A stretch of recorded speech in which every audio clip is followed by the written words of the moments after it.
Hey, what's going on, y'all? I started in the window just because we got polls closing like right now in Missouri. I didn't realize this was the Cori Bush Wesley Bell primary day. In addition to what we got going on in Michigan. All right, so real quick before I hand it off to Steve Kornacki for a moment. I did want to mention the code today for the peoplesgetup.com, Lemon Water 804. That's Lemon Water 804, LEMONWATER 804 over at the peoplesgetup.com. And of course, shout out to everybody who was with me over at the earlier live today with Don Lemon, if you haven't got a chance to check that out already. All right, without further ado, let's see what my man is talking about. Where the polls have not closed. So keep that in mind for the next hour here in Michigan. We are going to have the first of our News Now hits in 30 seconds. So we'll give you a quick read on how that works. And again, the minute we start getting results here in the Senate election, we're also going to be, well, let me stop talking because we're going to it.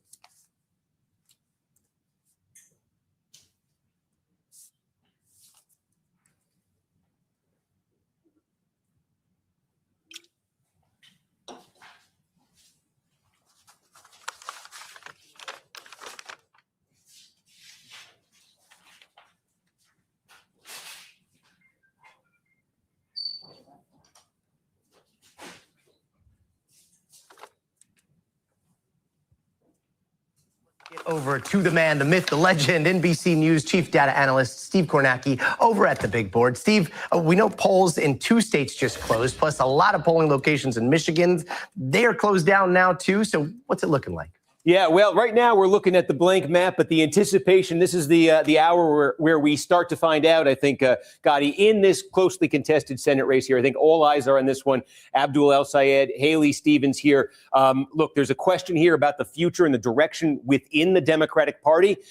We've seen these candidates from the sort of the far left of the party having surprising success in big primaries this year. This would be the biggest win that faction of the party is posted if Abdul El-Sayed can win this primary tonight. And then general election questions here, too, based on this outcome, because Republicans are saying, we talk about the midterm climate may not be friendly to Republicans. Republicans are saying, well, it may not be, but we can win if Democrats nominate a candidate as far left as El-Sayed. Because remember, this is a state that Donald Trump carried in 2024. The Republican nominee, we actually already know this one. There's no opposition in the primary. It's Mike Rogers, former congressman. He ran for the Senate against Alyssa Slotkin 2 years ago. He nearly won. Now he's back taking a second chance. And Republicans really, have not tried to be shy about this. They are hoping that El-Sayed wins this race tonight. So we are hoping to get a readout here. I think if we get results early, it might come from right here. So, this is Oakland County. This is giant, one right north of Detroit and Wayne County.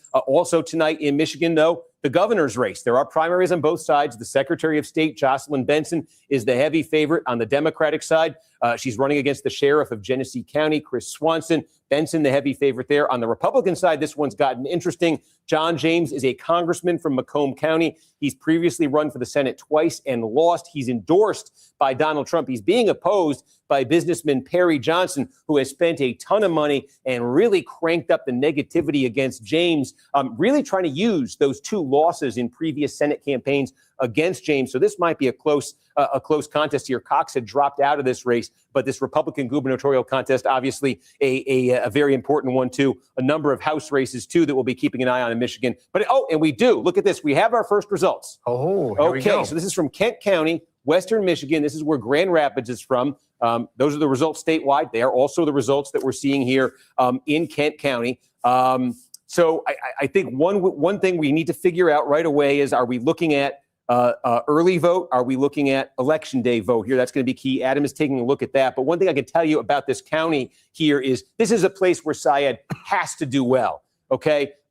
His support in polling and the support of these progressive insurgent candidates has really been closely linked with age. The younger the electorate, the younger the voters, the better these candidates on the left have been doing. This is a place here, Kent County, Grand Rapids, that is growing very quickly. and it's growing with younger residents. It has a younger median age than the statewide average. So this is a place where progressives have done well in recent elections.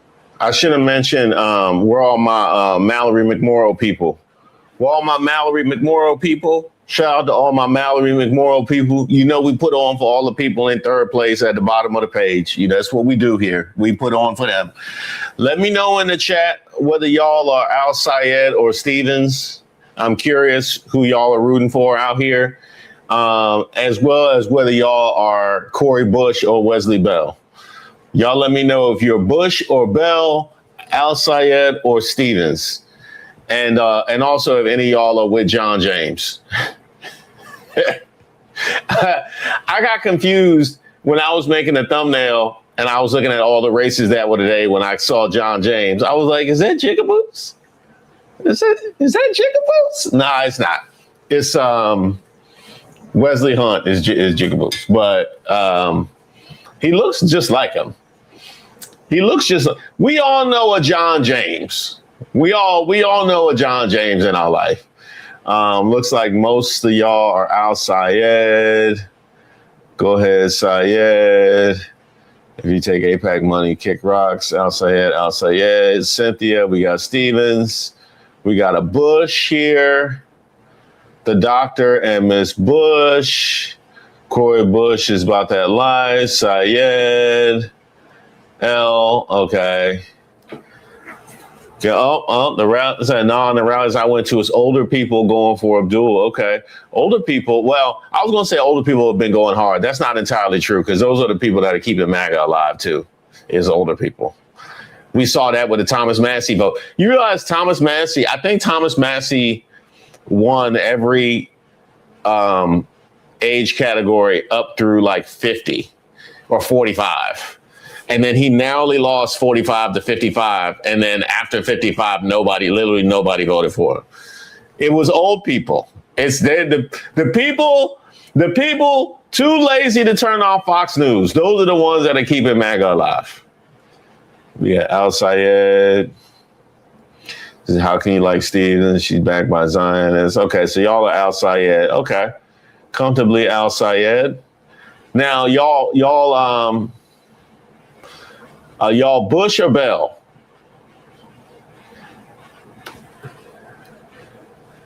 Tired of uncontested elections. This is contested. We got Mallory McMorrow up here. Hey, don't disrespect Mallory McMorrow like that. She going hard. We got Bush. We got Bush.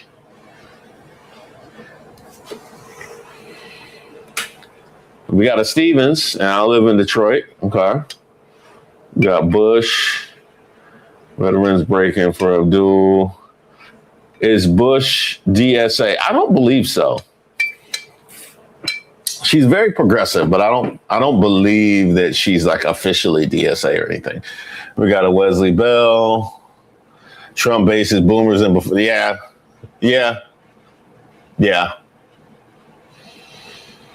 I looked at VA, by the way. I'm with Bush. We got Bush. Jessica, for the reminder to keep in the comments PG-13. Let me find out y'all getting R-rated. Let me find out y'all getting R-rated for the Michigan, Missouri, and Kansas primary. I'm allowed to say YouTube in the pipe. We get you Debo Bush. We got some Bell. Okay, so it looks like we got more Bells than we have Stevens. So that one seems a little bit more split than Stevens and El-Sayed is what I'm seeing. Shout out to the Mod Squad. Dorian, Kristen, Deshauna, Jessica. I saw your message earlier. Jessica, shout out. Shout out to all the Mod Squad. By the way, to all the members, there's going to be, like, y'all got 2 lives today. There probably will be 2 videos will be published to the members, just FYI. So, so I got you. Y'all gonna be heavy on the notifications just for the members. Sorry, Reese, I don't want you to get in trouble with my mouth. Oh, we got Wexford County. Two Lives crew. Yeah. Oh!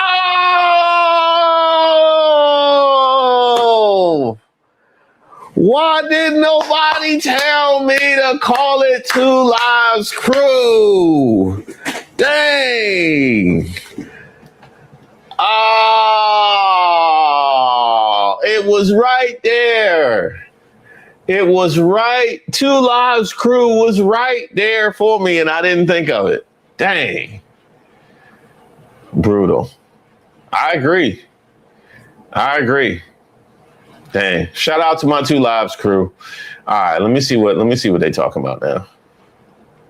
All small little, pieces of clues here that we've gotten from Kent and that we've gotten from Wexford. But again, just those two small things we've seen so far are things that El-Sayed would want to see more than Stevens would want to see.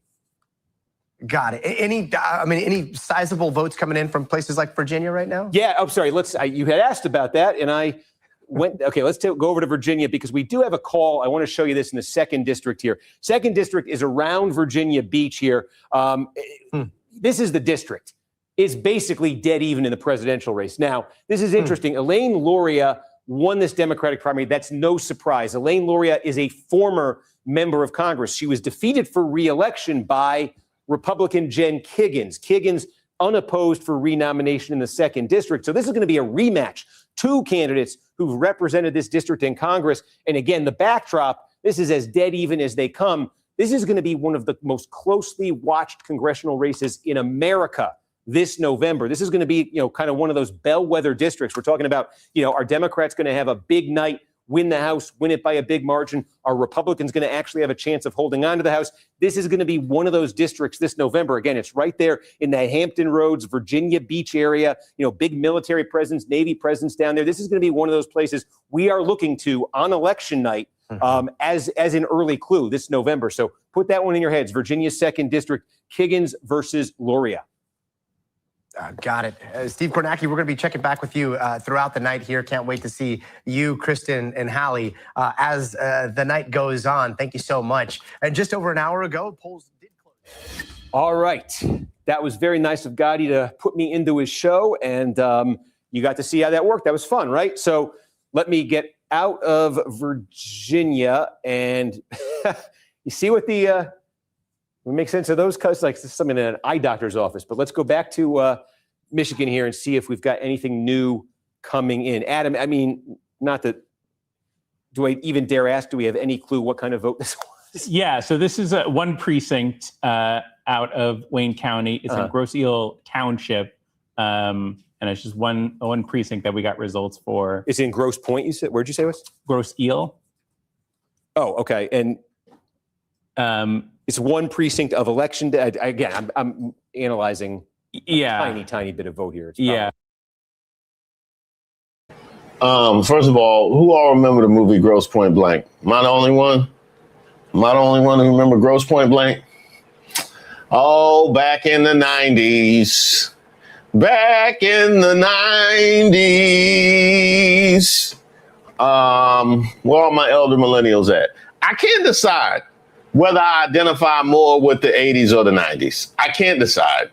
Because when I be talking about, when I be remembering my childhood and I talk about light, bright, like that's 80s stuff.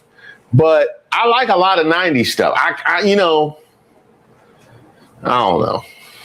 It's hard for our elder millennials. The 80s and the 90s be fighting for my love. They just be the 80s and the 90s. It's tough. I feel like the 90s is more mine than the 80s. I feel like the 80s, I feel like I have to share the 80s with more people. The 90s is mine. You know what I mean? The 90s, cross colors and grunge is mine. You know what I mean? That's mine. I got it, 80s and 90s are amazingly weird decades. They ain't got nothing on the 70s. I wasn't alive in the 70s. All right, it ain't too many of us in here. I don't like to date myself. I be real general when I don't like to date myself. I be talking about I'm in my 4th decade. I say I'm in my 4th decade. I don't like to date myself, but Hey!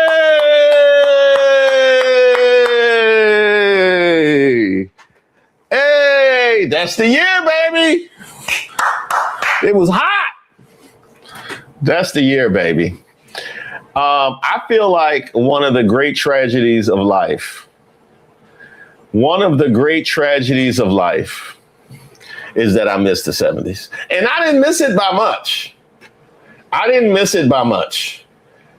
That's one of the great tragedies of life. Y'all used to wake up in your pajamas and put on some boots and you was fresh. That's the only decade. The 70s is the only decade where you could wear the same thing from the time you wake up till the time you go to sleep, and it's not weird. It's just the 70s. Other than like, you know, before we had like washing machines and stuff. Like when you only had one outfit, like in the 1800s where you only had one outfit, then that's what you had to do. But other than that, the 70s, baby. Now, I will acknowledge, somebody said, unless you broke, I will acknowledge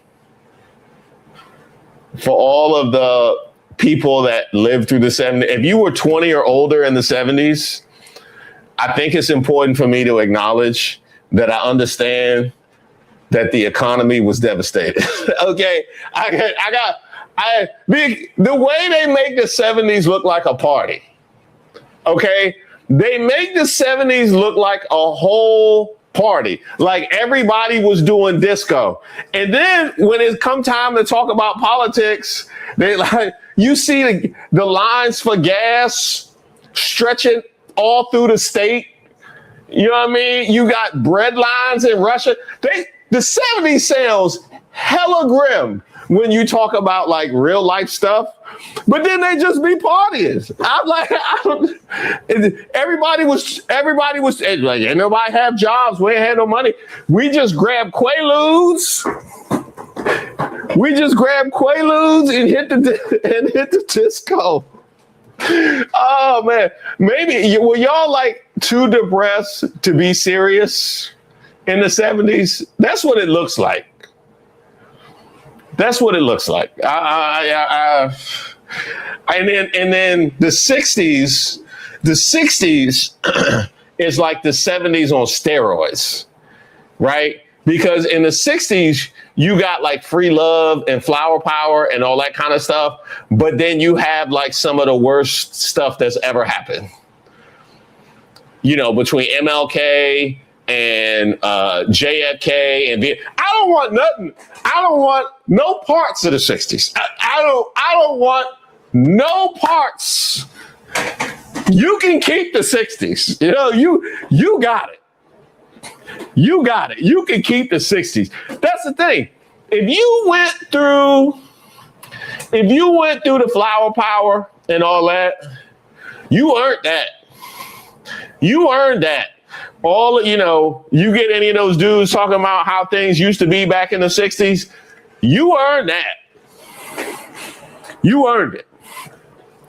But the 70s, though, the 60s be like, hey, we saw literally our entire leadership structure eliminated in the 60s. We saw horrific losses for all to see. In the 70s be like, gas was expensive. The gas was real bad. The gas was real bad. Yeah.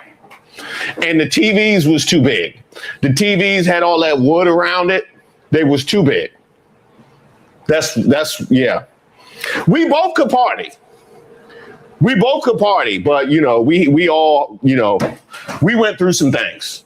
And then when you look at our television and movies, okay, because we had the greatest, you can put the 70s up against any decade for TV and movies.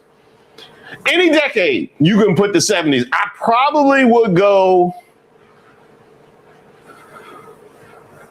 90s for TV. And I probably would go, I don't know, movies, I don't know. But in terms of just consistency, TV, movies, music, 70s. TVs, movies, music, 70s was on fire. Why everything looked fuzzy though? It looked fuzzy. How is it that the 60s was black and white and it looked more clear than the 70s? How? I don't understand that. Why is everything fuzzy? The whole decade was fuzzy. You got the Jackson 5 looking fuzzy.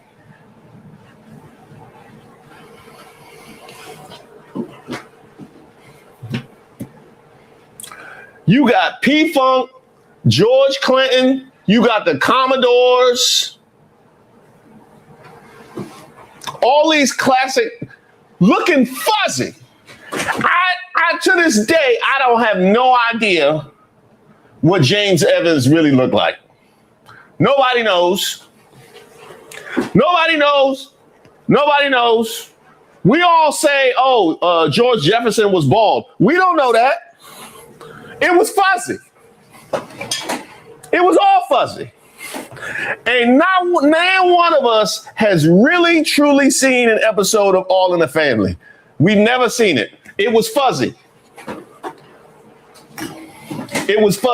Now I gotta put the whole episode of Good Times into AI to make it clear, to make it visible for me to watch it.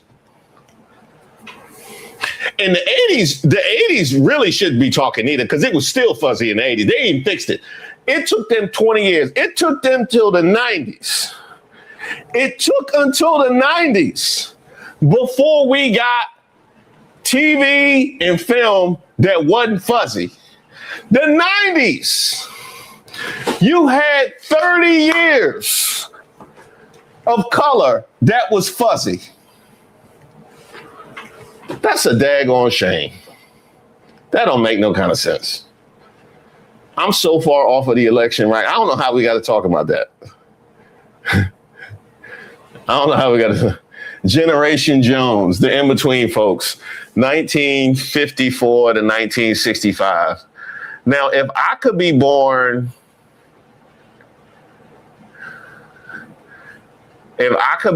any year, well, see, if you black, we got to be white. We got to be white.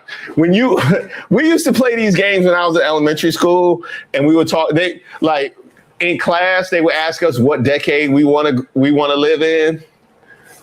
Did y'all ever have that in elementary school? They ask you, what decade would you? I want to live in the 1930s. I want to live in the roaring 20s. Not me. No, not me. Not me. Is what year after 1964 would you like to live in, Reese?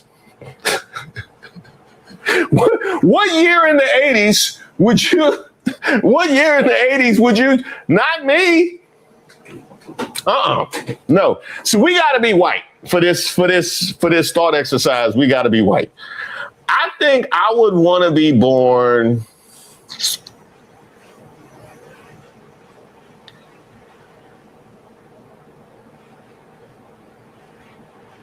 That's a tough one. Because my initial thought is the early 50s. If I'm in the early 50s, I can hit the summer of love, right? I can hit the summer of love, you know what I mean, where I'm old enough to do something. You know what I mean? I want to hit the summer of love where I'm old enough to do something. But I don't want to be so old that I'm traumatized by everything that led up to it. You know what I mean? I feel if I go early 50, if I go like 52, 53, if I go like 53 and I'm white, so that means we do Brown versus Board of Education. So I meet some brothers at a young age. So I meet some brothers at a young age to give me some flavor. If I go 50, 53, 54, that means summer of love. We 16. We 16. Whoa, we 16. Acting grown. Acting grown. And then that means I get the 70s from 17 to 27. That's fire. That's fire right there. That's fire. 17 to 27, you get the 70s. Then you get the 80s. You get the 80s, like right when you got to go to work, you get the 80s. And that's right around the time where it was okay for you to be lit up at work. They didn't have no type of standards for what you was doing at work. So you good. You good. You can keep the 70s party pushing all the way through work in the 80s. The early 50s, man. The early 50s, I think the only problem is it starts tough. It starts tough. It starts tough. I ain't gonna hold you. I ain't gonna hold you. It starts real tough.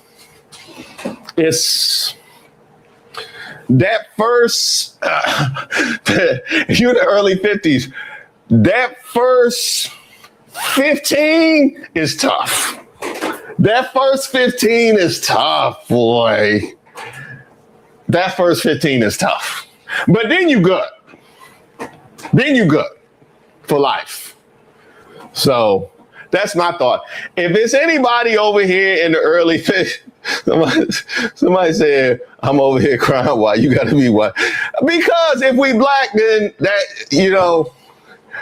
if we black, then it's just like when after 1970, would you?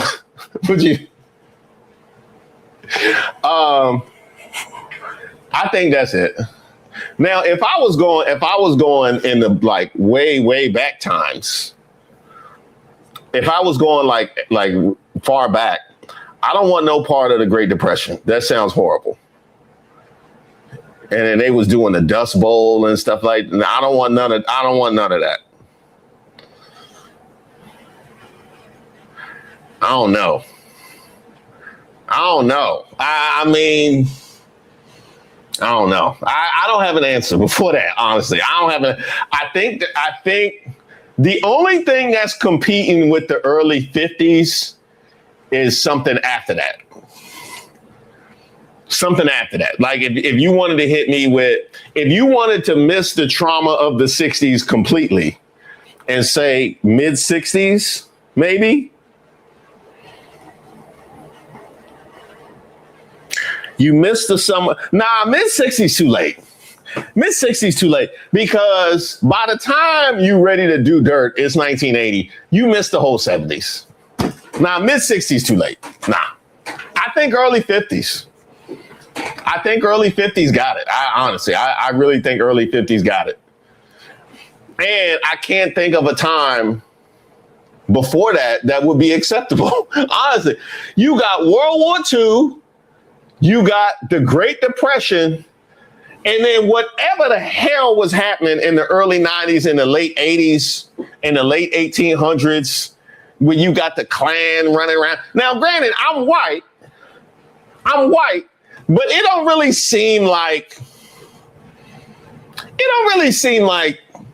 that nice of a time. You know what I mean?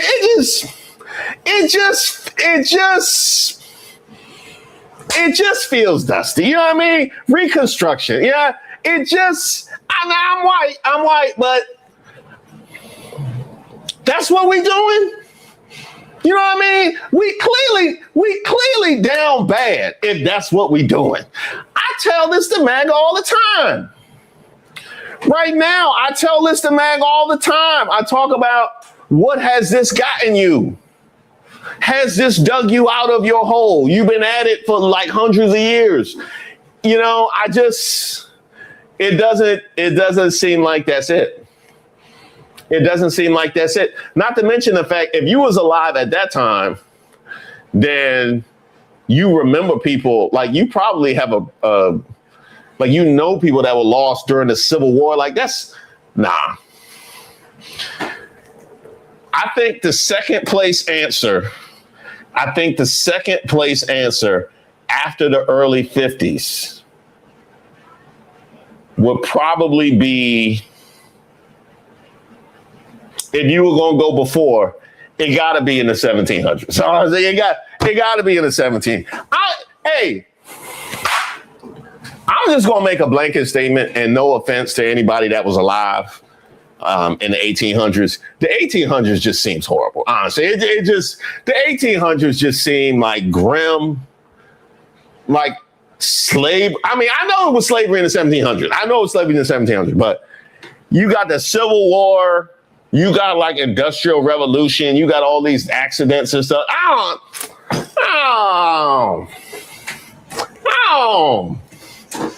I don't mess with the 1800s.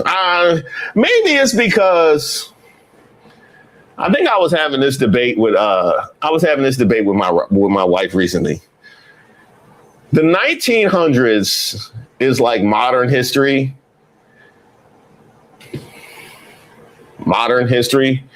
The 1700s is like almost ancient. Like that's almost like that's the 1700s is a whole nother thing. The 1800s is like modern history, but more trash. You know what I mean? It's like the early 1900s, but more trash. And then you add the Civil War. The 1800s.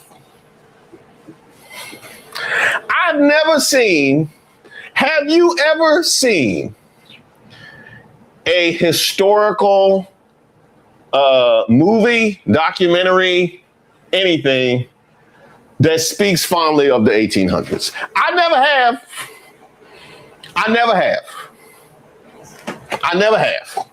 I've never seen it. All the trauma that happened in the 60s, they talk about the music, they talk about the Panthers, they talk about the hippie movement and the breaking down of societal and social barriers in a horrific decade. There's many things about the 60s that are like hopeful and positive.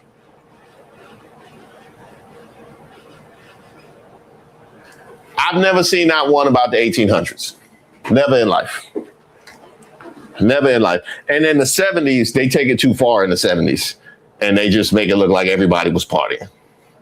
Nobody went home. If I was Jimmy Carter, I'd have been furious.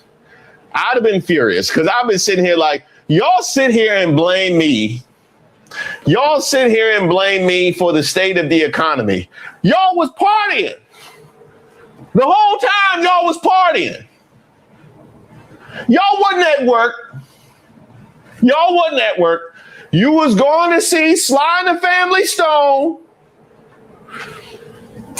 You was sitting up there watching live tapings of Maude.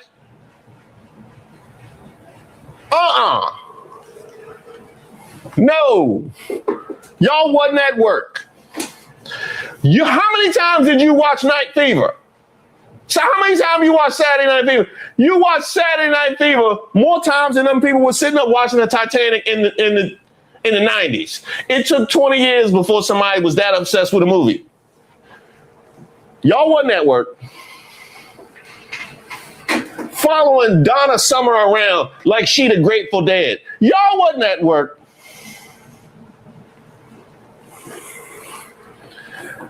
Gonna sit here and blame Jimmy Carter for the state of the economy. If you didn't spend all that money on sequins, if you didn't spend all that money on sparkles and sequins, maybe y'all might have some gas. Huh? Oh, gas too expensive. You spent all your gas money on that container of mysterious pills that's sitting on the table, that's left over from that key party that you had last week. That's what you was doing. The 70s was a whole mess. I love it.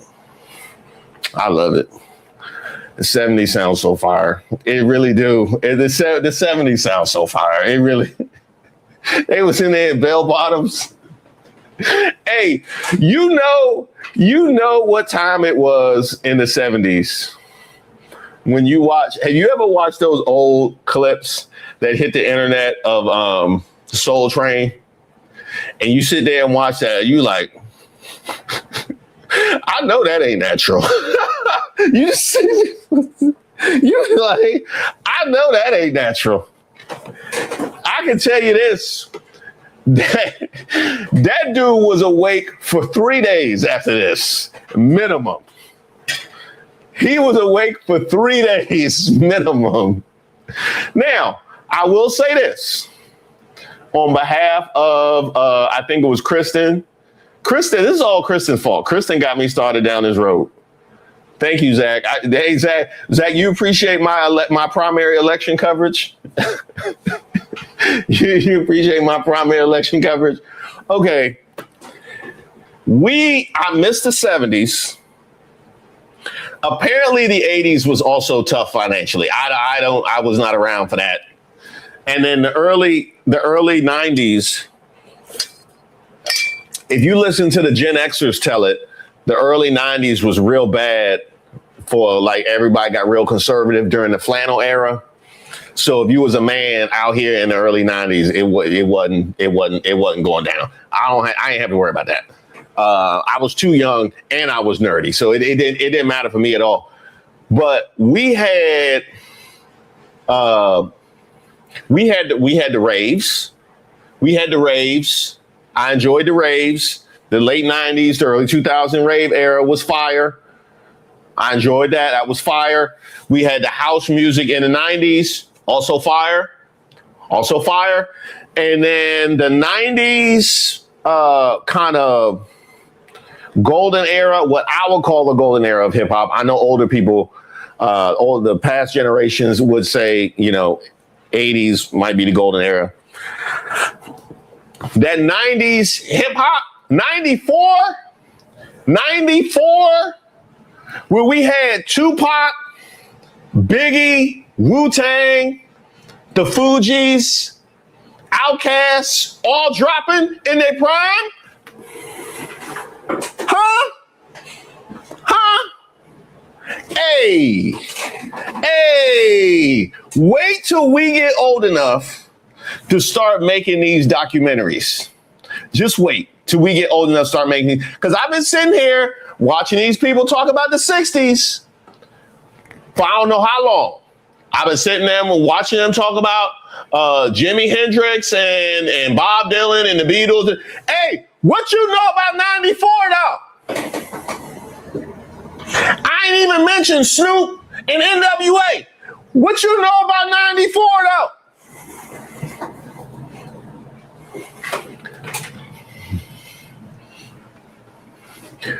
Don't none of y'all music years in the 60s won it with 94. None of them.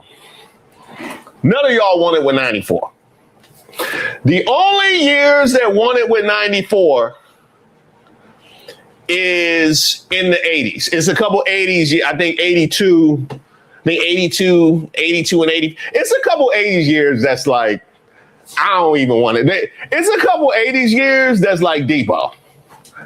It's a couple of them 80s years that's like Debo. They come around, I don't even say nothing. I be like Smokey. I be quiet. But when 82 leave, I'm going to be talking again. When 82 leave, I'm going to be talking again. Yeah, the 80s was wild. And I get that. I mean, I don't remember it, but I was alive. I don't remember it, but I was live. I get that. See, that's the difference between the 80s and the 90s. That's why I said the 90s belongs to me. The 80s don't really belong to me. Because, like, the 80s is just the world I was born into. So that's, like, normal. Right? That's my control. That's just what's considered normal. For the rest of my life, the 1980s will be what I consider normal. That's what I was born into. The 90s was like, I could do stuff, right? I could choose things. I had personal experiences. Memory had clicked in. You know what I mean? Like, that's why I say the 90s was really kind of, oh, wait. I got news for all of us. The music we were raised with has all been on the oldie stations for a long time. Now, I'm going to say this and I'm going to get off this. Because I had a realization one time. I'm a big Bob Marley fan, right? I'm a huge Bob Marley fan. And you know what's interesting is I found Bob Marley organically. I just kind of found him organically. And I found out after my dad passed back in 2017, being around his family, that he was a humongous Bob Marley fan. I had no idea. It's like a really kind of cool thing. I was listening to Bob Marley. This was a couple years ago. I was listening to Bob Marley. I was on Spotify. And you know, when you're on the app, it tells you like the year that the things came out. And I go click on this album, came out in 1974. And all of a sudden, I just thought about the fact that 1974, this album that I'm listening to right now is 50 years old. 50 years old. Now, this is where it gets tragic. This is where it gets truly tragic. And I know this is not perfect because obviously technology and industries don't necessarily evolve at a linear rate. Listening to Bob Marley in 2024 would be like somebody listening during the time that he put this out to music from the 20s.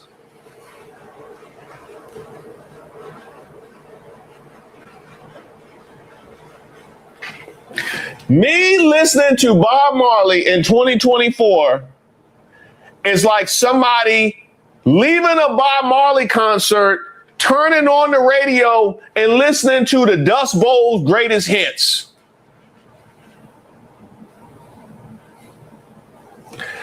They stopped at a light and changed the station to hear cries from the Great Depression.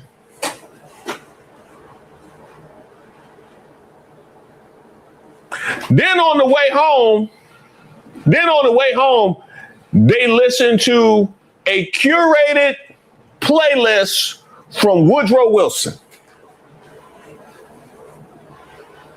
The same thing. I cried.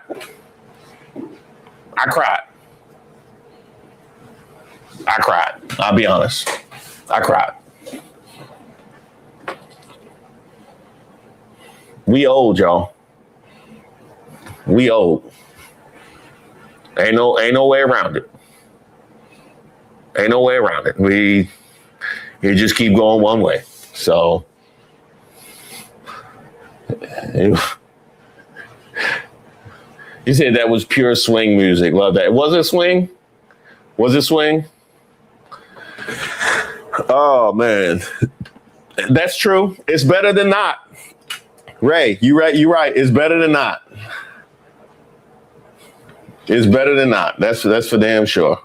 1980, I made masterpieces on my light bright.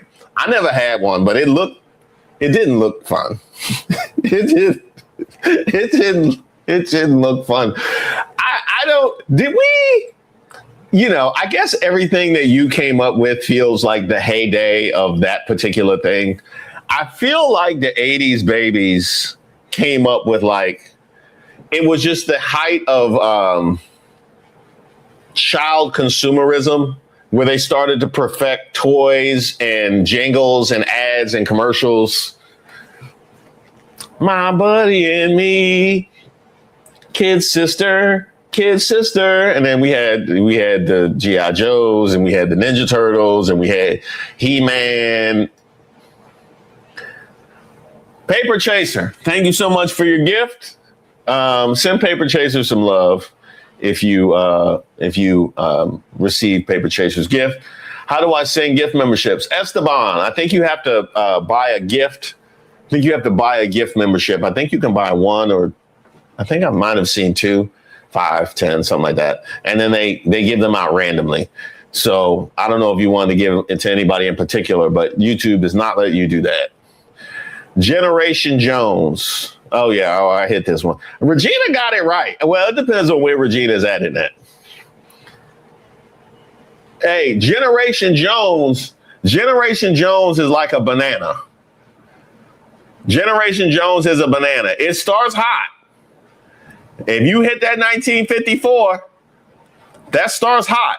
The later you get in that, yeah. Nah, yeah, the later you get in it. I mean, you born in 1965, everybody's sad all the time. You don't know why. Everybody's sad.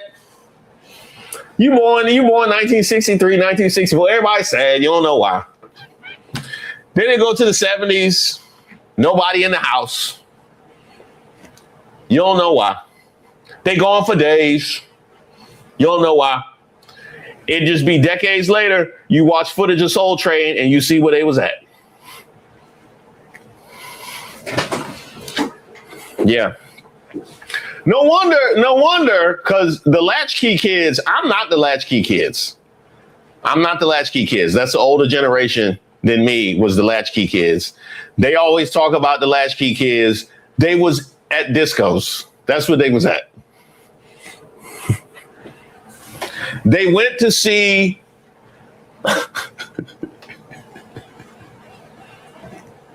Stevie Wonder was performing down by the lake. 3 days straight. That's where they was at. When they told you don't open the door for nobody, it was Stevie. It was Stevie. Stevie Wonder.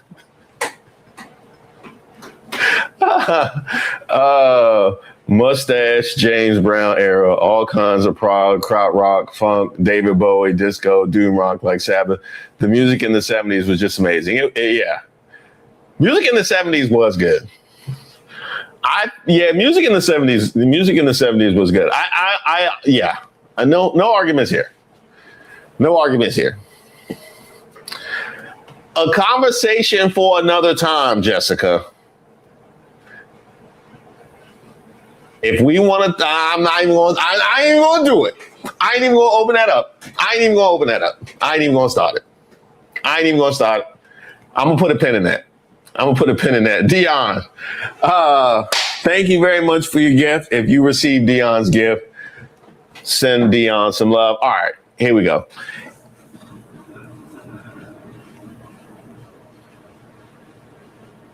I don't think they won it with the 80s, though. I don't think they do. I don't think they do.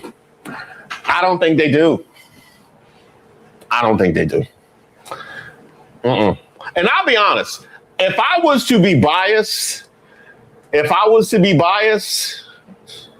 probably would be towards the 90s. The 90s don't want it with the 80s.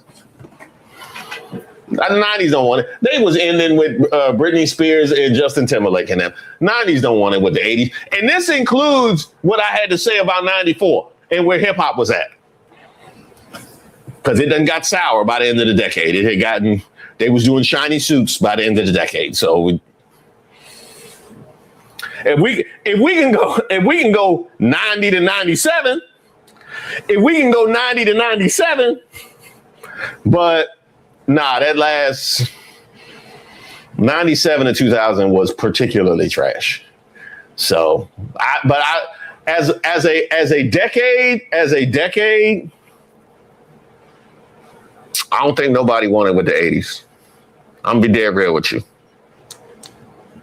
I really don't. I think they will body any decade, but that's just me. A story for another. That'd be a whole nother life. 87, baby. No way I could go back in time. Classmates didn't get it. 87. Man, I'm getting old. My friend had one of those big satellites, the satellites on top of the house. Yeah. I heard, yeah. You're welcome, Reese Mods and Two Lives Crew. Thank you, Dion. I appreciate you. Thank you. The Bearded Cajun Gen Xer became a YouTube member. Thank you, Bearded Cajun. Shout out to you. Early 70s was bomb because I was a kid receiving an adequate education. Oh, no, there's that. That's fair. That is definitely fair. And that is definitely a point towards the older generations. That is definitely because I was raised on DARE. They did us a disservice. They messed up my generation for drugs for life. I just saw a video the other day where it was a video on Instagram where a girl was mad because she said the DARE program had prepared her to say no to drugs. And she was just waiting till she got old enough and people were going to start offering her drugs because she had all sorts of stuff she was going to say. And she go, here I am in my 40s. And not one time did somebody offer me drugs. Not for free. Not for free. Strangers for free. That was a 70s thing. You see, y'all told on yourselves. They told on themselves with the DARE program where they had strangers just pushing free drugs on them. That was y'all. Okay. Money got tight in the early 80s.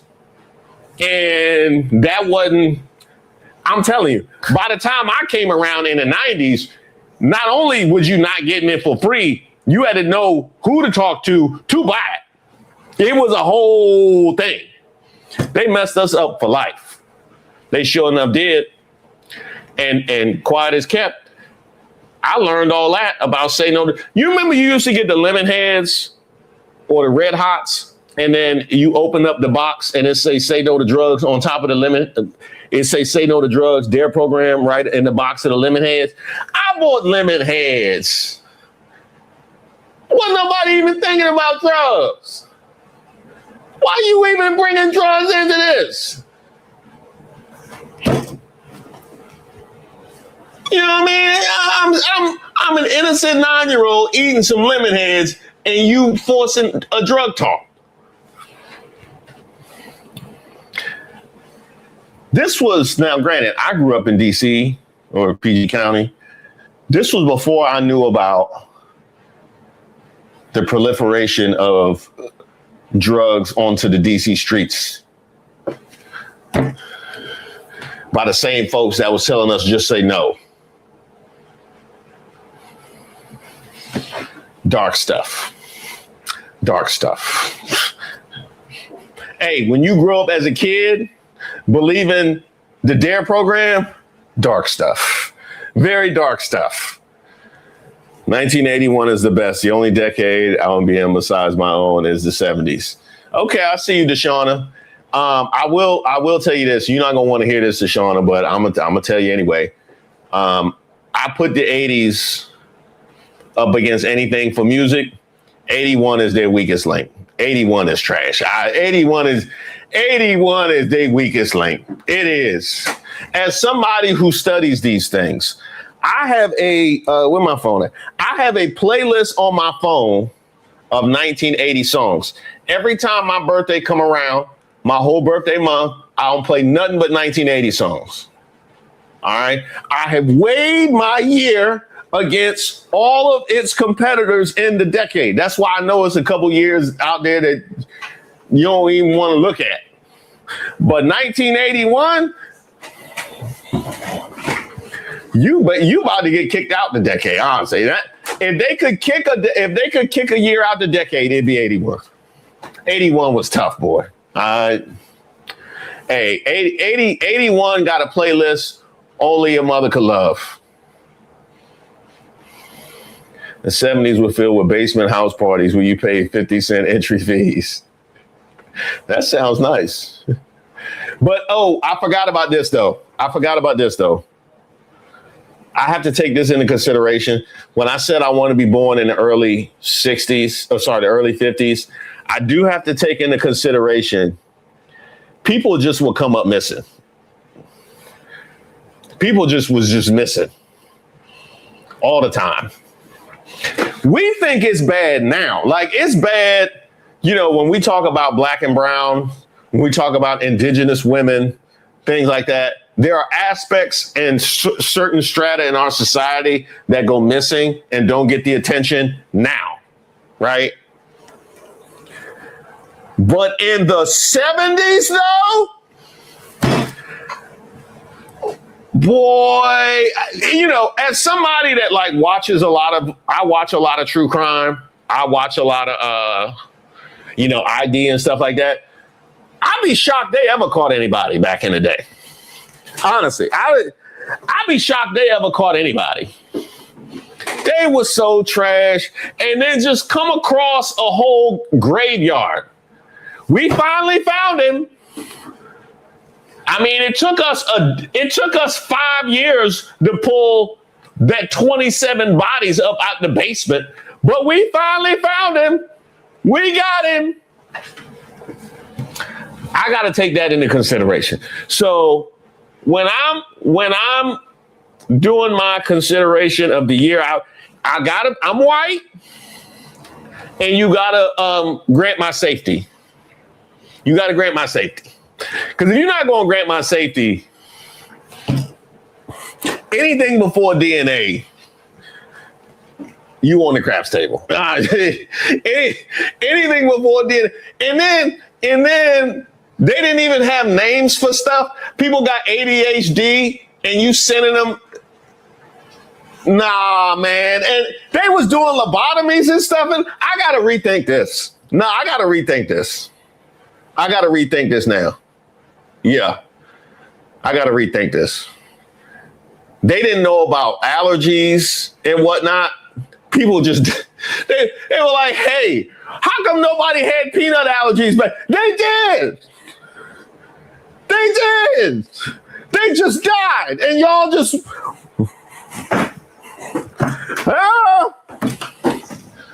I guess it's just 1974. That's just what happens. Y'all would, nah. I think I got to come back to modern times. I'm not doing that with y'all.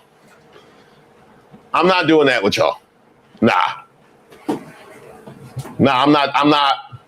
We're not doing serial killers on the loose. We're not doing the serial killers on the loose. Nobody knows what an allergy is. Sending people to the mental institution, the underfunded mental is nah. Hold up. I might have to rethink that. I might have to go with 2026, honestly. I might have to go with 2026. Oh, man. Pamela, thank you very much for your gift. If you receive Pamela's gift, send Pamela some love in the chat, won't you, please? LK. Yes. I appreciate that. Thank you. See, this is sponsored by LK. LK could have got 200 people into Pamela's basement party in the 70s with that. That is fan. He could have funded the whole party. Hey, LK, you're a real one for that. Thank you very much. And by the way, if you guys missed my live with Don, if you go to the end of it, he showcases his set. And that's what I talked about. I'm going to put together a Reese's Lounge. Y'all think I'm playing about that? I talked to my wife about that when we got off. I think I'm going to try and do something. So I love this set that I have right now, but I think we can do some more with it. Broderick, thank you, sir. Broderick, Gen X, we raise ourselves. You know why. You know why. I told you why.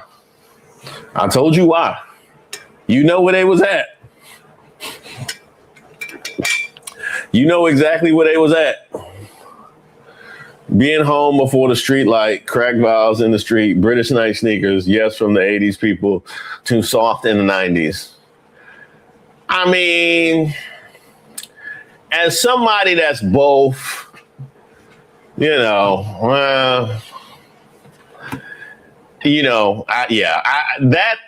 image of the sneakers on the power line does move me. Even when it's in a city that I don't like, they show images of that in like the UK, and I feel something. I prefer the 90s when I used to get the Sunday paper and get McDonald's coupons. Yeah. You remember when an extra value meal was $3? It used to be $3. When they rolled out extra value meals, they were all $3. 84 baby, grew up in Chicago, and kidnapping by Homie the Clown was a legit problem. Kidnapping by Homie the Clown? Y'all had Homie the Clown in Chicago? Dawn?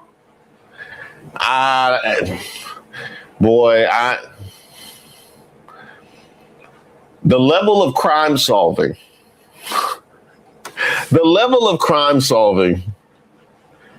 Pre like 1990 leaves a lot to be desired. I'm just gonna say that. I don't feel safe. Hey, the way that we look at when you evaluate a neighborhood or a state, that's me looking at the 50s and the 60s. Now, I'm white now, so we're not dealing with any of the racial stuff. That's a whole nother thing.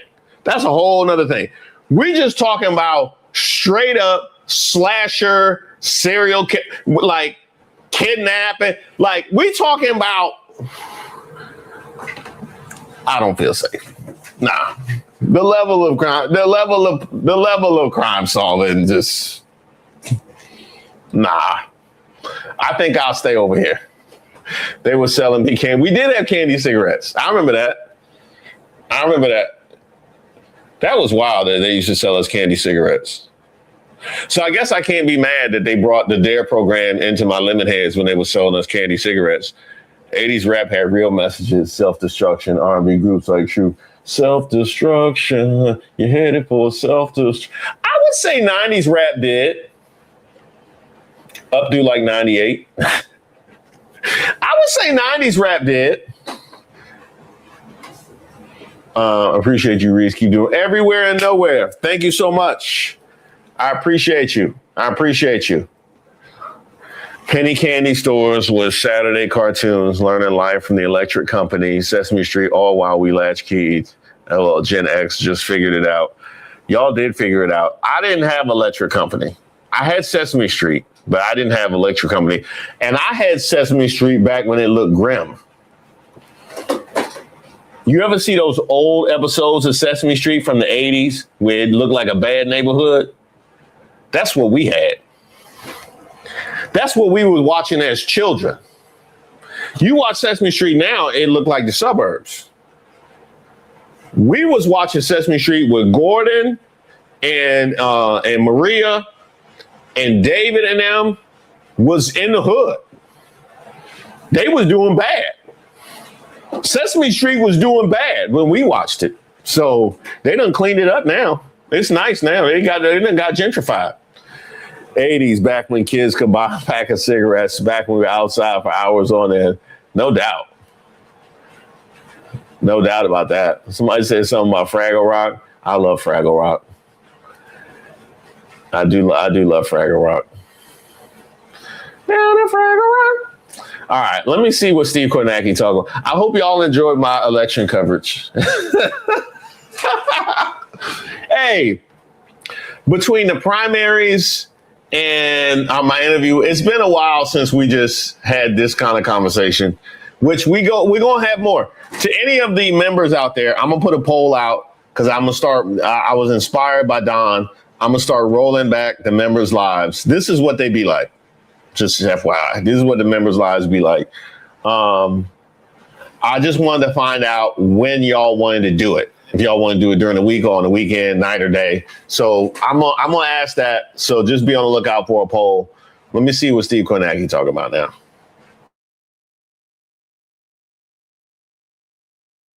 Sayed, is it as high as Stevens wants it to be? Right. Yeah. So Steve, and I've been talking to folks with the El-Sayed campaign. To your point, they have been laser focused on this same day vote, specifically looking at younger voters, African-American voters.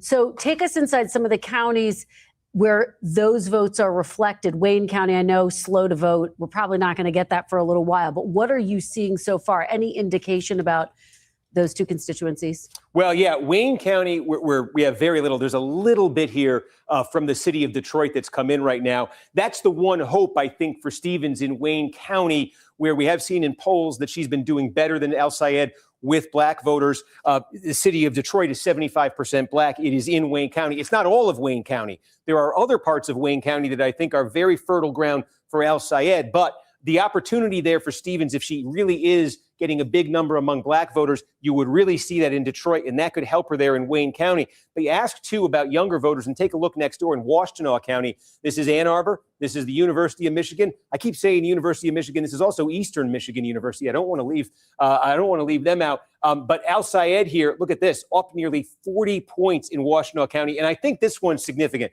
This is a big piece of the puzzle, too. It's a little bit more than 5% of all the votes cast statewide are going to come out of Washtenaw County. And this is the kind of place where if you're Stevens, I think you knew going into the night you were not going to win Washtenaw County because of what we're talking about, college, young, all of that sort of thing. But you want to hold your own. You need to tread water. You need to be running at like 45%, 44%. Other candidates who are sort of like establishment candidates in Democratic primaries in Michigan who've been successful, that's what they've done in Washtenaw County. She's barely breaking 30% right there. And there's still a lot there left in Washtenaw County that could be very friendly to El-Sayed. So that's, between what we just showed you in Oakland County and what you're seeing there in Washtenaw County, we haven't really even touched Wayne yet because we don't have much. But those numbers, if you're Stevens, I think in both places, you might be looking for a bigger number than you're seeing right now. Yeah. All right, Steve, do not go far. We're, of course, going to come back to you every few minutes throughout the night. Every minute. Yeah, Steve, thank you so much for starting. Okay. So there you go. You see how that works? That was great. And I think you saw the moment, right? I mean, look at that. I don't need to repeat it. You just heard it. But this is such a huge, yes. Okay. We're going to do another News Now hit in 5 minutes. This will be about Missouri 1. So we'll check in there in a second. But I just want to see, did we get any more Macomb? We did not. We don't have any more Wayne. Nothing significant, Adam? I see a little bit. We got more out of Washtenaw. We got more out of St. Joseph. We got more out of Eaton. But how much more? So did we just got some vote by mail, I'm guessing, out of Washtenaw? Yeah, let me take a look. Because I see Stevens bumped up half a point or so. Okay. Some more Macomb just came in. Yeah. Okay, the Washtenaw was election day vote. Oh, yeah, it was mail-in election day. Mail, right, and that's Stevens' number ticked up right there. We're over half the vote in Washtenaw. Again, she's trying to get to 45%, I would say, give or take right there. That's the kind of hill she's got to climb. Kent, I think we just got a little bit more. There was at 18% before. We were at Eaton, we got more. So she's made her way to 42% in Eaton County. Stevens has. Livingston County, she's at 39. Again, I think she needs to be getting, into the, mid 40s. Saginaw, we're still at 3. This is small. We got Bay, a little bit in Bay. Again, I'm just looking for more vote than this. But this, this is the kind of thing. It's tiny, but I do think it says a little something. You're, in the upper lower here. You're in northern Michigan, and yeah, this is, Whitmer got. The number for Whitmer here was 62%, right? The number for Stevens, 54. These are all counties where I'm looking to see not if El-Sayed's winning them, but if he's able to be more competitive than the progressive wing was against Whitmer. See a little bit of it there. We showed you our friends in Wexford County earlier. Okay, it's only 16%. Again, these are tiny counties, but if it's a trend across the board. First of all, they add up to a little bit less than 10% of the vote, but also I think that could speak to a broader trend in the electorate. Again, just getting a little bit more here. This is Charlevoix, but again, they're giving us a precinct or something in these places. So it's not too much to work with. Steve, to give you a little bit more on Oakland. So the things that did come in that most recent update was that mail vote from the countywide voting center that we've been talking about. That broke for Stevens 66-30, and that was about 54,000 votes. And then we have some election day vote. That was about 74,000 votes, and that broke for El-Sayed 59-39. Right. Okay. So that, I mean, again, you could see Stevens took a big swing there with that absentee, and she's up 2. There is election day vote that's helping El-Sayed there. But again, I think Stevens needs to be in the, we didn't give you the benchmarks. Why don't we give you the benchmarks in Oakland? Right. In fact, it's very, because it's 54% was the Whitmer number. This is in Oakland County. Whitmer 18 got 54% of the vote right here. It was 56% for Joe Biden in 2020, and Hillary Clinton in narrowly losing the state in 2016, 51% of the vote. So again, all of the establishment candidates won Oakland. This is the candidate who lost statewide. These are the two candidates. Whitmer got 52% statewide. Biden got 53% of the vote statewide. So these in those cases were winning numbers. And again, that's where Stevens lands after. Yes, there is some election day vote that's part of that too. But what that equals out to, 17% of the vote. How much time till it's hit? Okay, 2 minutes till Missouri won. Let me check in there. So bear with me. And Adam, shout if there's something major that happens. So, okay. Oh, wow. Well, we missed this one, folks. Sorry. What happened? We said, could Cori Bush counter in St. Louis City what Wesley Bell got out of St. Louis County, which was about as good as he get out of St. Louis County? The short answer is she didn't. She's losing by 26 points in St. Louis City. So now we've seen it across the dividing line, and we have called this race. NBC News has declared that Wesley Bell, freshman Democrat from Missouri's 1st congressional district, has won renomination. He has defeated former Congresswoman Cori Bush, who sought a rematch after losing her seat to Bell in 2024. This one's decisive. Again, what you're looking at is, early vote in both these places. The election day vote may make this closer for Bush, but you've seen it now replicated across this divide here between the city and the county loomed very large in 2024. But in both places, again, we knew Bell would do well there. He's even up 26 in the early vote there.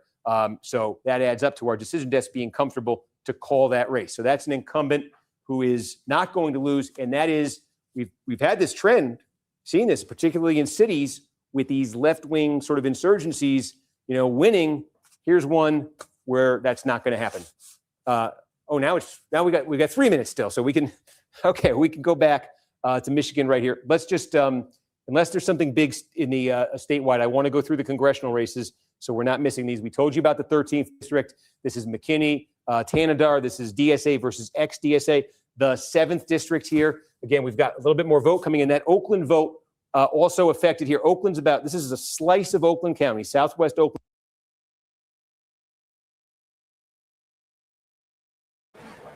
Okay, so real quick, shout out to Cori Bush. I feel badly that Cori Bush's election went that way. I like Cori Bush. I don't know a ton about Wesley Bell, and I feel bad because I said that when he won the first, when he first went to Congress, and I learned very little. So we'll see what he does, but obviously, the ties to AIPAC don't look particularly good. So that's disappointing. It's also interesting to me that the all this momentum that we've seen from the left flank of the Democratic Party, from the progressive wing of the Democratic Party, and a lot of the discussion being about the ramifications for the Black community and the resistance from the Black community of the more progressive wing.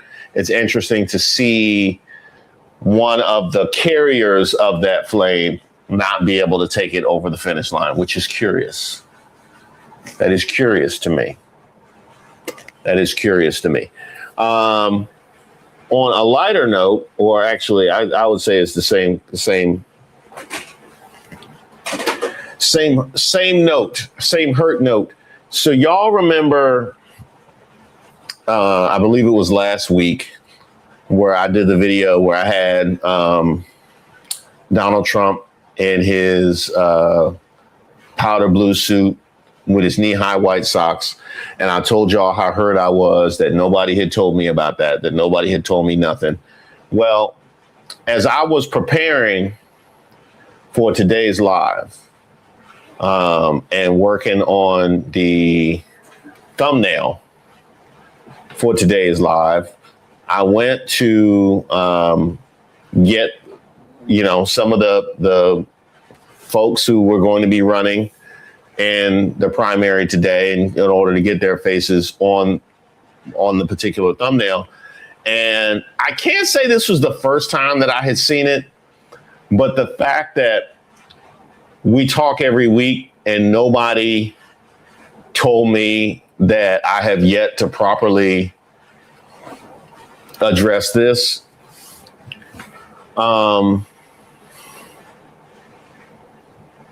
I think as a family, I think it's important that we grapple with the fact that this was allowed to rock.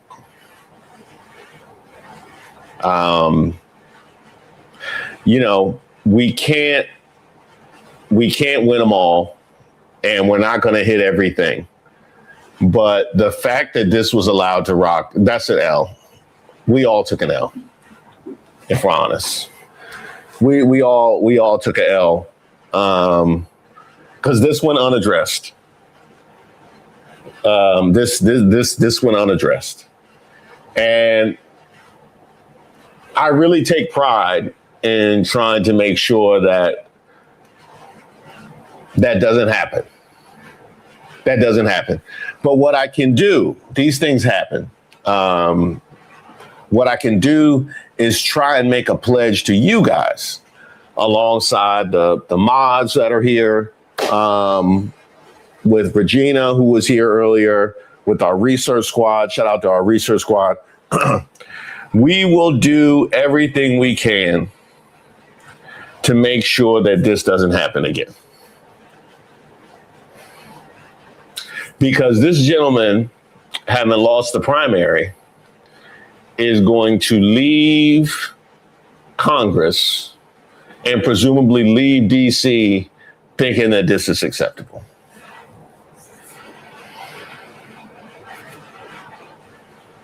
At least according to my platform, at least according to my channel, he's going to leave thinking that this was acceptable. He was allowed to rock, not just in general, but on our side of the aisle, he was allowed to rock. I take that personal. I can't even look at it. I can't even look at it. Boy.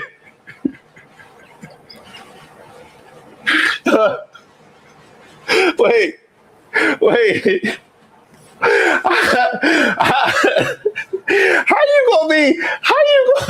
you gonna be sitting in committee meetings, making laws, deciding the funding for the people of America with that on your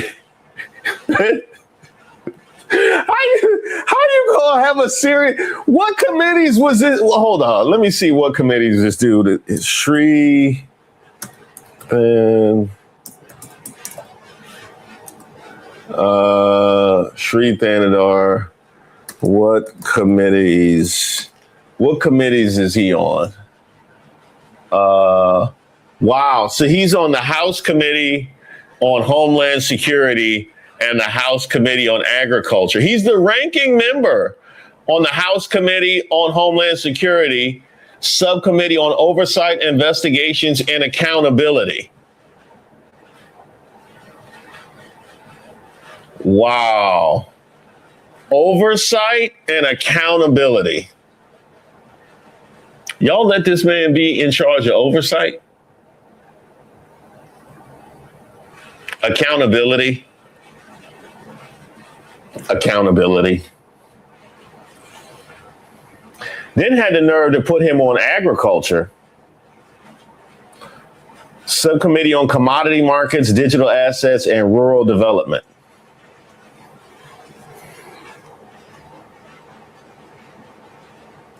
How many animals were hurt to put that together? You know, how many animals were hurt to put that together? And I don't even mean just what the materials were taken from. The fact that they have to look up and see that also hurts them. That's a daggone shame. That's a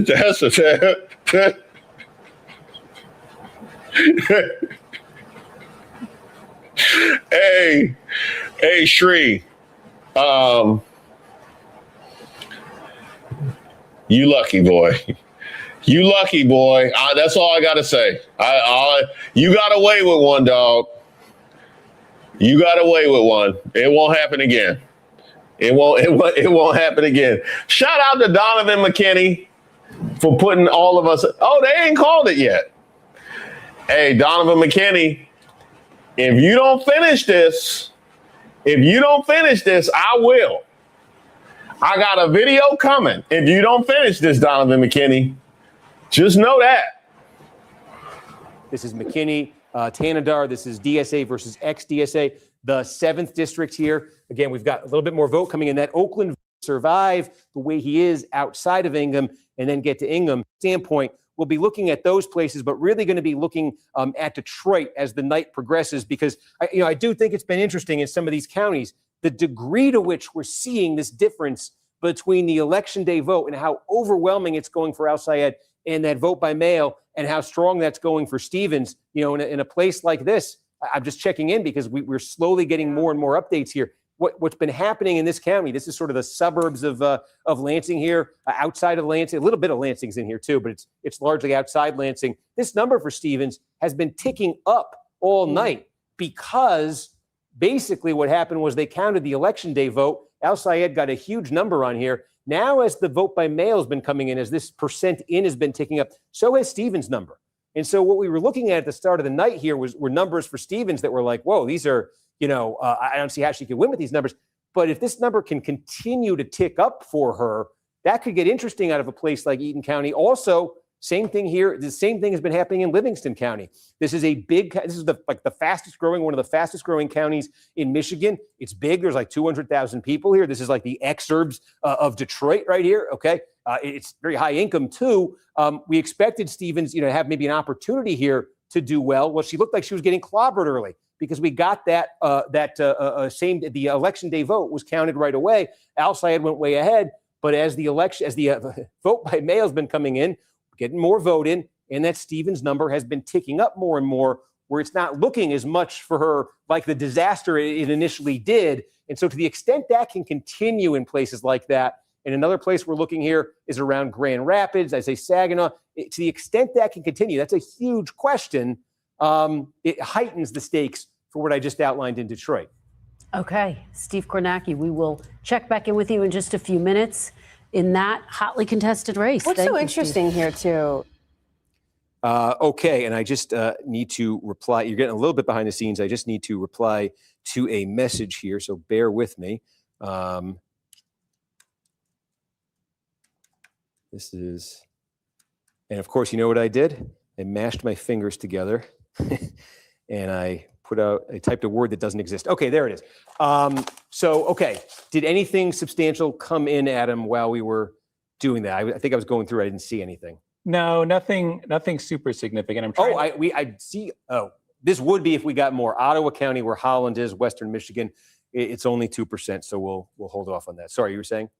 Yeah, I'm just trying to go through these Oakland County results right now and pull out. We are getting our first look at some of the precinct results. So I'm trying to take a look into those right now, and I'll get back to you. Okay. Let me just check in on Kansas for a second, and then we're going to take a tour back around Michigan here. But I want to update you on this. In the Republican primary for governor of Kansas, the Trump-endorsed candidate, Ty Masterson, you saw him leading in those first votes that that came in real fast there.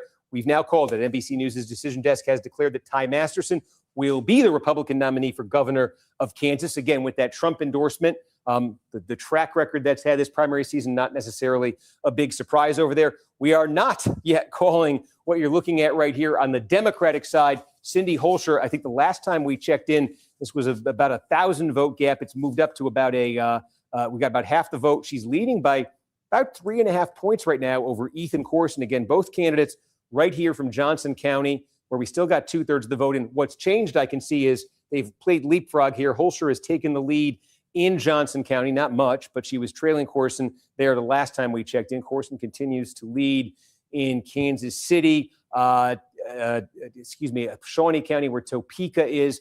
Holscher with a solid margin right there. Wichita, Holscher with an advantage there. Next door, Butler, this is smaller. We had 1/4 of the vote. Holscher leading there. And again, the candidate, the outgoing Democratic governor, backing Corson in this race. You see, the Trump endorsement has carried the Republican candidate. We'll see on the Democratic side if the leader of the Kansas State Democratic Party is able to get her candidate over the finish line right there. But right now, trailing by about 3,600 votes to Holscher. I want to go back up. I know folks are here. I want to make sure you see this, but I know you're really interested in Michigan. We're all interested in Michigan. So we're still sitting at 18%. Nothing substantial has happened. Every time I see these small rural counties, I want to check just in case we showed you Iosco earlier. Okay, so we got half the vote in Alcona County. I keep wondering, not that Alcona is a particularly significant county with about 1,000 votes coming out of it, but we're trying to see if El-Sayed is running better in these areas with older white voters than we've seen, than the progressive candidates did, like against Whitmer in 2018. So looking at Alcona County here, what our benchmarks would be, Whitmer got 68% of the vote here in El-Sayed, this is one of his worst counties in the state in 2018. He got 13% of the vote here in that gubernatorial primary in 2018. Biden got 63% of the vote here. Clinton got 49%. Clinton actually lost it to Sanders. That's interesting. It's a point to note here, because you say Sanders won this state in 2016. Is what Sanders did in 2016 what El-Sayed? Is that the roadmap for El-Sayed? I think one of the things that got revealed between this being the number for Clinton and this being the number for Biden in 2020, was that Clinton had some particular struggles with older blue-collar white voters. And so these areas in Michigan in the primary were a total disaster for her. It might have said less about Sanders and his appeal than it did about the issues between Clinton and that demographic. And that got reinforced in Michigan in November of 2016, when that was a big reason why Clinton, in a shock to everybody, lost Michigan in the general election. First time a Democrat lost in 28 years. So I read that Clinton number not as necessarily a sign that Sanders had strength that would be transferable to another progressive candidate in these places, because you see, 4 years later, Sanders run and he got clobbered in places like this by Biden. So Whitmer got 68, Biden got 63. I think these might be the two most relevant sort of establishment numbers here in a county like this. And here's Stevens running at 49%.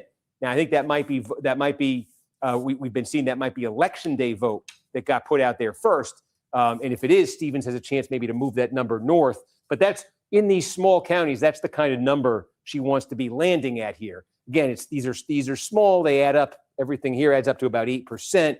But we're trying to detect the pattern. We're trying to get some counties that are close to complete or completed so we can do that. Yeah. So I was looking a little bit at Oakland County. One of the places that kind of piqued my interest was Southfield City. We have a 65% Black population out there. And so I was just going through some of the precinct results. I saw a lot of the Southfield precincts missing election day vote. Mm-hmm. So I think I can give you kind of what I have right now is unofficial totals. Well, so how much of Southfield? Yeah, how much vote do you think we have in Southfield? So I right now I see 2,500 votes out of Southfield. Okay. Do we know roughly what we're expecting total? I don't have an expected total for Southfield. Uh-huh. But the margin right now, I have Stevens 61, El-Sayed 36 in Southfield.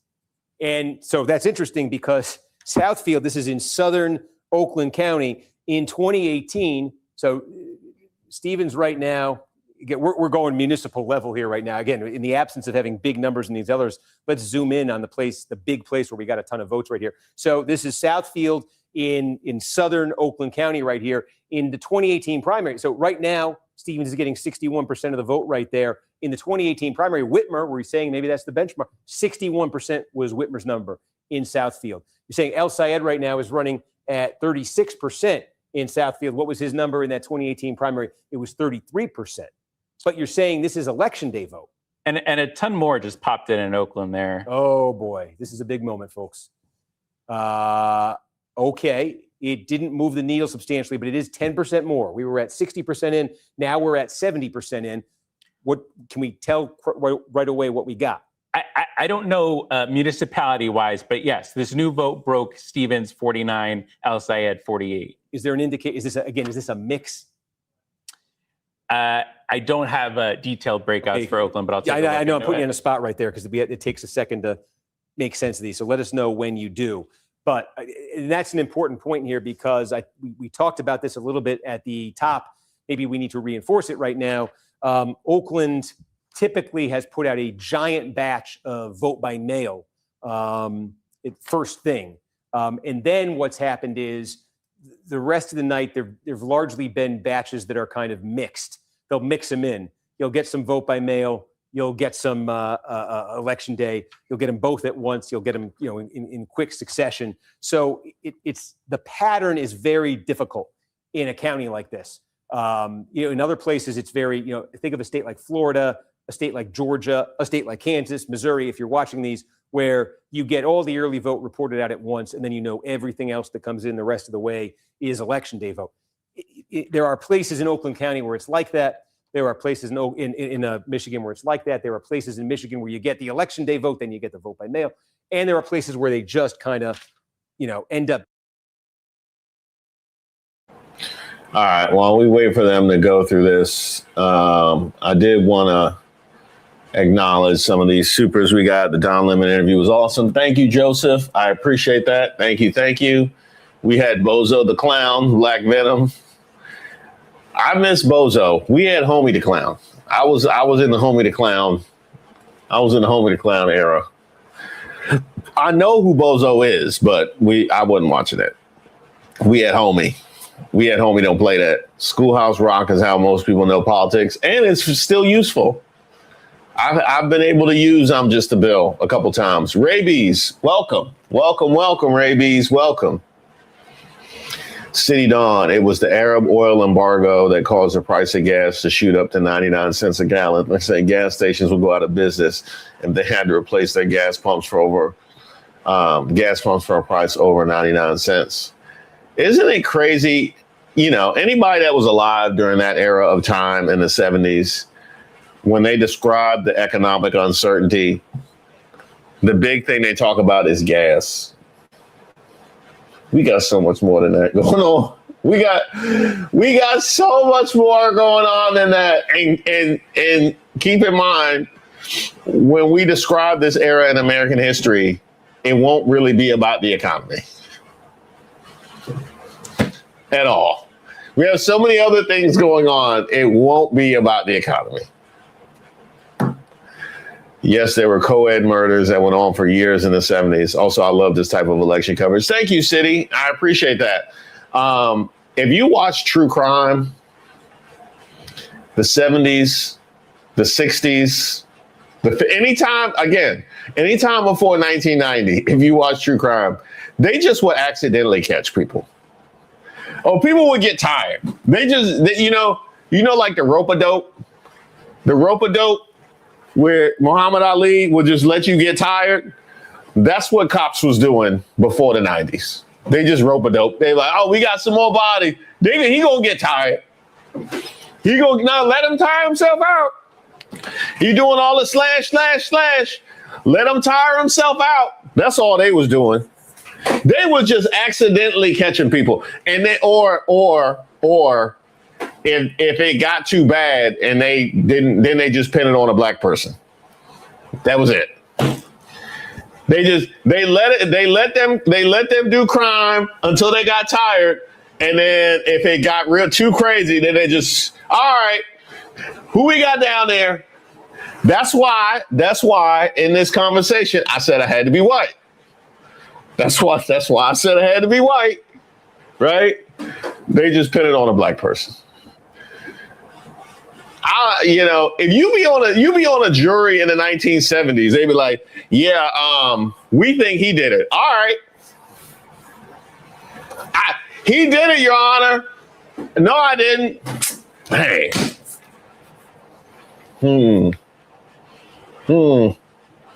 I ain't like his jeans. Guilty. I ain't like his jeans. I ain't like his. I didn't like his haircut. It was who said a litter? It was a litter of puppies. It took a litter of puppies to make that wig. And I love animals. Guilty. Corey, welcome to you, Corey. Welcome. Doll, making it rain out here. Shout out to you, Doll. If you received Doll's gift, send Doll some love in the chat, won't you please? Bearded Cajun, welcome. I saw somebody, I think Dorian, shout out to Giggles too. I think I missed Giggles in the beginning. I think Dorian welcomed you to Troubled Water. I can't see on StreamYard. Everybody looks the same. It just says you are a YouTube member, but welcome. And if you are in fact in Troubled Water, welcome ×3. Welcome. And you're going to be getting some notifications because I'm moving a bunch of stuff over to the archive. So be on the lookout for that. Great content, Reed. Thank you, Teresa. I appreciate that. The code switch. What, for me? Who's code switching? Was Steve Kornacki? Who was out here code switching? I missed that. Like my man Terry Crews said in Brooklyn Nine-Nine, in the 80s, NYC was basically the purge. Bro, I moved to New York City in 1998. And apparently, from what I was told, if I would have moved there a couple years earlier, I wouldn't have made it. That's what I was told. It was free when I was there. It was free when I was moving. It was all good when I was there. Now, I will say this. I used to go down to Times Square my freshman year when I was at Columbia.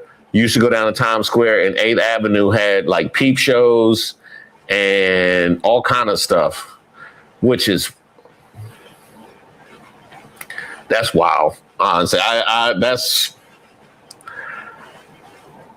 I can't even venture to guess the level of thirst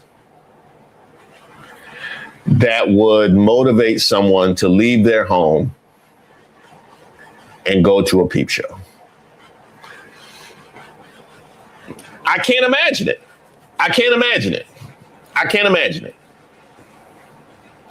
And the other issue, like, y'all came up during different eras of time, right? So, Beauty said thirst on 1,000. I mean, it was, when I used to have to walk past it, I felt dirty. On the street, when I had to walk past, like when I had to walk up 8th Avenue, because it was a lot of comedy clubs around there too. So I had to be around there. And I felt dirty just being in the general vicinity. The level of thirst to go into one of those joints is just bananas. Again, when we were talking about this, I think this was the first live today. It's all starting to jumble together. But at some point today, we were talking about women's mentions and what women's DMs must look like. I forget how we got on that topic, but we started talking about women's DMs looking so crazy because of how thirsty guys used to be. Well, if history is any indication, that energy was just rechanneled. That's that peep show energy. Now that they done shut down the peep shows, that's where that energy goes right there, right in the DM. That's wild.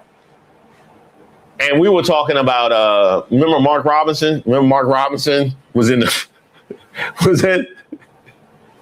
was in the video shop? Now, there was a family video store up the street from me when we grew up. And in the back, they had a curtain, and it was a curtained off section. And, I was a kid, so we try and get behind the curtain. I got behind the curtain a few times, never long enough. Like, I think the longest I was ever behind the curtain was probably like 30 seconds. They were policing the hell out of that curtain. Okay. I think the longest I ever got there was like 30 seconds. I saw enough to know what was back there. Now, that's okay. That's okay. You know why? Because you're going into your home. That's fine, I guess. I wouldn't touch the box.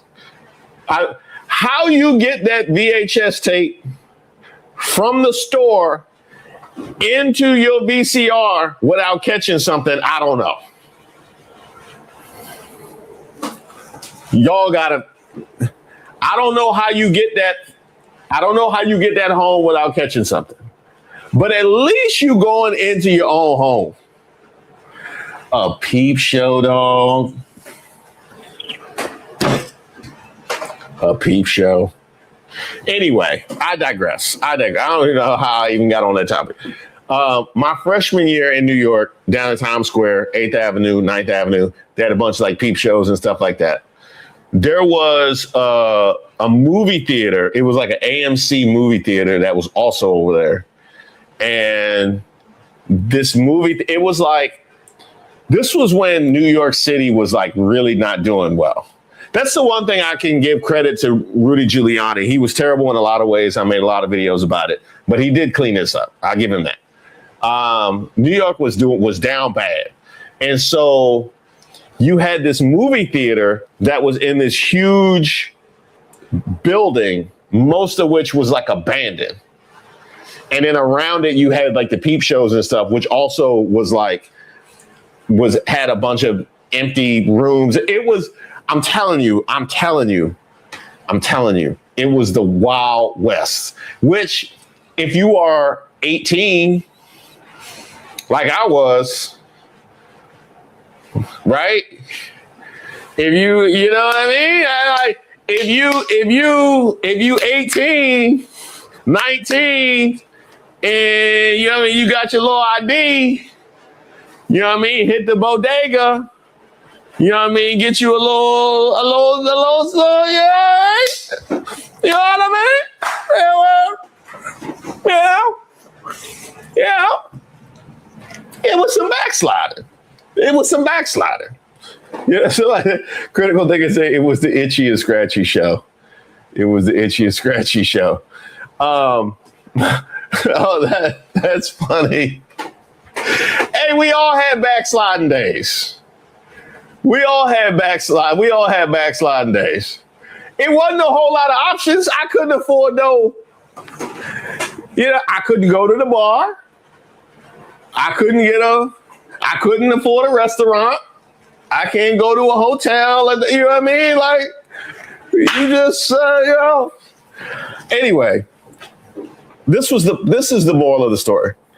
By my sophomore year, so in a 12-month span, by my sophomore year, all of it was gone. All of it was gone by my sophomore year.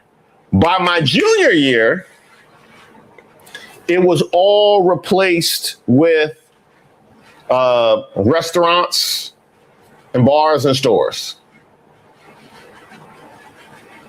And a lot of the stuff that was on Broadway moved over to 8th, and a lot of the stuff that and was replaced by like the Disney store, a big old Gap, all like the Disneyfication of Times Square happened like on my watch. Like I literally saw it happen. I had one Raby said that pent up. Hey, who you telling? Who you telling? Who you telling? Yeah. I had 1 year of that old New York. Enough to know I didn't. anything they tell you about how New York used to be is true. It's true. You know that video of 50 Cent where he's like, hey, he did that. Like, I don't know, but he did. That's New York City. They did it. Yeah, they did it. Whatever it is, they did it. Whatever crazy story they telling you about New York, yes. Yes. Yeah. It was wild, boy. It was wild. And the other thing, if I would have gone, obviously, if it was all cleaned up in 12 months, it began before I got there. If I would have came for full grime, there's no way I would have went if it was full grime when I went, right? I would have went to Duke. I would have went to North Carolina because that's where I was going to go. I hate Duke, by the way. Don't get me started on that. I hate Duke more than anything. I'm a UNC. My dad loved UNC. I don't even want to go down that road. But that's why I was going to go to school, because it was a good school and they were offering me a good situation. I don't know. You don't realize how different things would have been if I had gone to Duke as opposed to Columbia, where I started doing stand-up. My whole career in media all emerged from me being in New York for college. Crazy. If I'd have went to Duke, I might be Rob Smith right now. Nah, I wouldn't be Rob Smith. I might be Terrence Williams, though. I might be Terrence Williams. All right, let me see what Steve talking about now. Seeing, okay, sort of from this point north. You know, Stevens wins, but not anything like the Whitmer margin from 2018, okay? Whitmer was running up huge, like 2-1 victories in these places. If these counties end up looking much more like this, you know, high single digits, 15, but things like that, then even though this is only, I keep saying, only 8% of the vote lives up here in this northern part of Michigan.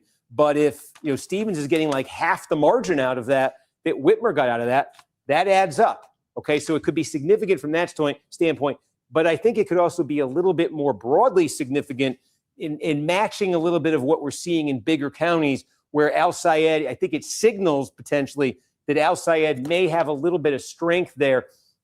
You're talking rural northern Michigan, you're talking blue-collar white voters, you're talking blue-collar older white voters. And El-Sayed this is all from loose, but we're seeing little hints of this elsewhere in northern Michigan. That's why I'm sort of leaning on loose here. So it might be a sign of some broader strength for El-Sayed. And I think that's what we could say if we zoom out statewide here with only 22% counted.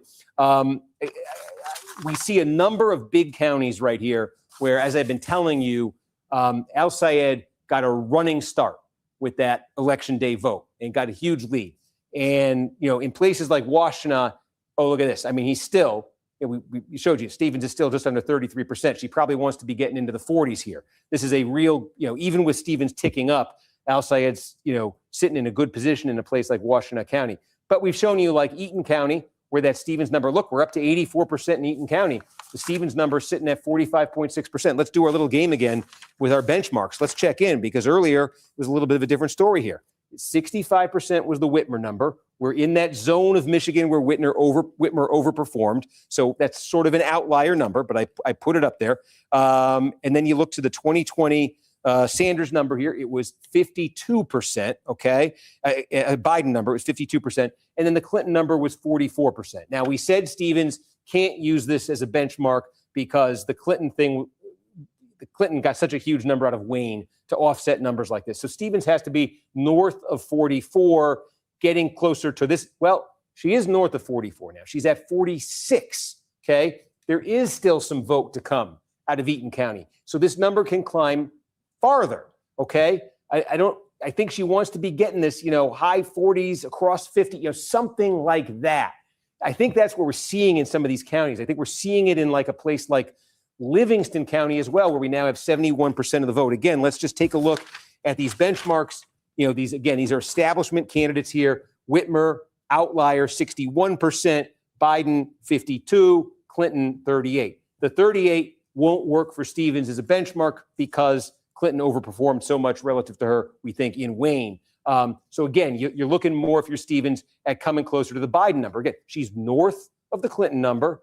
She still has vote to come here. She could close in on that Biden number conceivably here. Let's see how that continues to go. I'm seeing her get to the edge, maybe the edge of where she needs to be in places like this. I'm not seeing her do that in a big place like Washtenaw. We have very few votes. We just took you through what we got a little bit more now in Macomb since then. We went from 14 to 20%. Seems like it did not get any better for Stevens with what came in, but that might be election day vote that came in right there. We have the possibility that there's been higher turnout on election day than I think maybe was expected. That would benefit El-Sayed.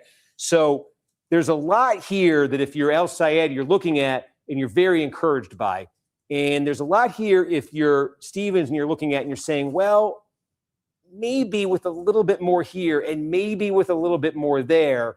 And then I think what it all kind of comes around to is this, Wayne County. Because the Stevens thing is maybe with a little bit more here, and here. And then even with all of that, what would she need? She would need something big out of Wayne, and that really is something big out of Detroit. And we're sitting at 3% right here. We've told you, I don't mean to, I don't want to send anybody away, but 5 a.m., 3 a.m. That's when we had Wayne, all of it, the last two Democratic primaries. But we're going to find out. I think what's happening right now is we're going to find out as the rest of these fill in, as we start to get more loose counties, okay? Loose, L-U-C-E, where we got all the vote in. We're going to have a much clearer picture of whether it really is going to come down to Wayne and whether it really is going to come down to Detroit. Because there are some things here, if you're Stevens, that have gotten better as the night's going on. There's a lot of things here that are encouraging for El-Sayed. So, where does Eaton County land? Now we're up to 89% right here, and Stevens is up to 46%. See, it continues to tick up. Is it at the level she wants to be at here? How much higher does she want to get it? Livingston County, 71%. We've not heard from Ingham County. That's a pretty big one. It's about 4 or 5% of the vote statewide. It's where the state capital is. That's where I think El-Sayed is expected to have a very big night. Okay, it's a very liberal area. Saginaw, we're still sitting at 4%. If you're Stevens, Genesee County, you're kind of counting on Genesee County. Flint, counting on doing very well with the black vote.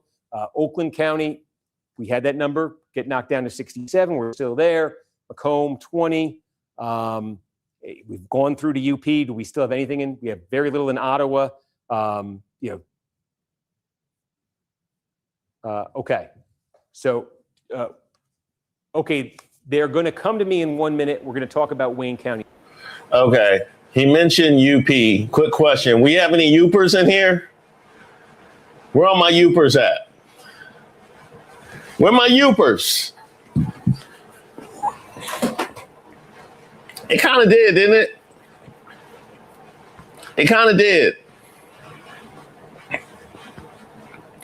Said James B. Johnson. I didn't know how to feel about that. I mean, I reflexively felt good that a brother beat an old dude named Perry. I reflexively felt good about that, but I know he not for us. So, we got a Uper. Yeah, we got a Uper. All right. Once upon a time, I did a college gig in Marquette. And there was a booker that was booking casinos right on the Canadian border in the Upper Peninsula and booked me for a bunch of casinos after I did my gig in Marquette. And I accepted the gigs in February. I didn't know. I didn't know. All work ain't good work. I almost died many times. I realized they weren't paying me to do comedy. They were paying me to drive in blizzard-like conditions with something called lake effect, which I had never heard of before, which is where it snows sideways and down. That's how I learned about lake effect.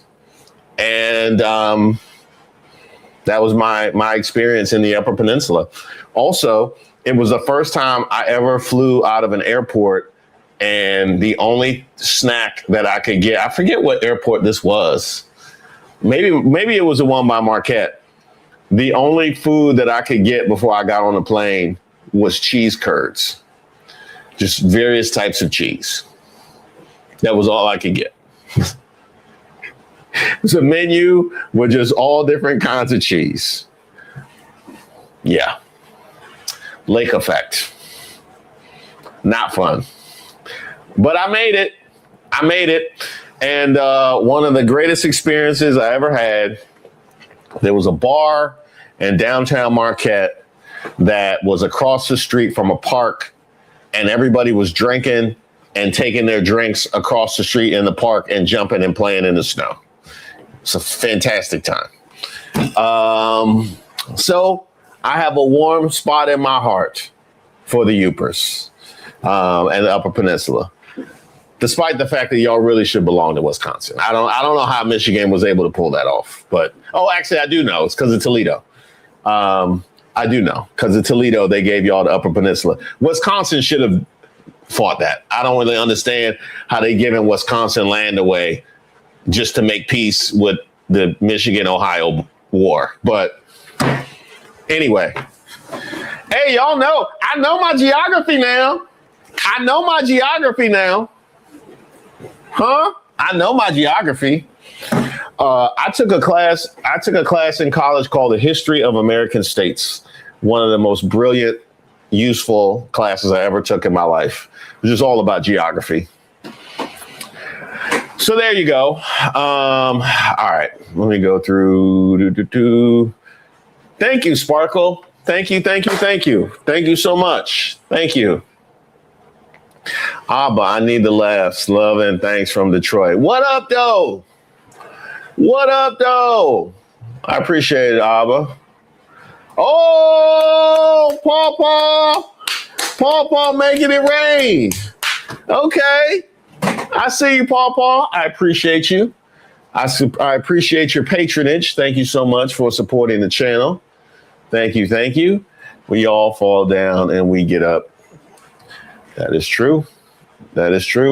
Freshman year in 1994, spring break in Atlanta was fire. Wait, is that that's Freaknik time, ain't it? That's Freaknik time. I miss Freaknik. And it's just as well, because I wouldn't have done nothing. I needed that time to develop. I needed that time, so I wouldn't have been able to do anything for Freaknik, but I just missed that. Huh. So I was just a little older. I would have been able to hit Freaknik.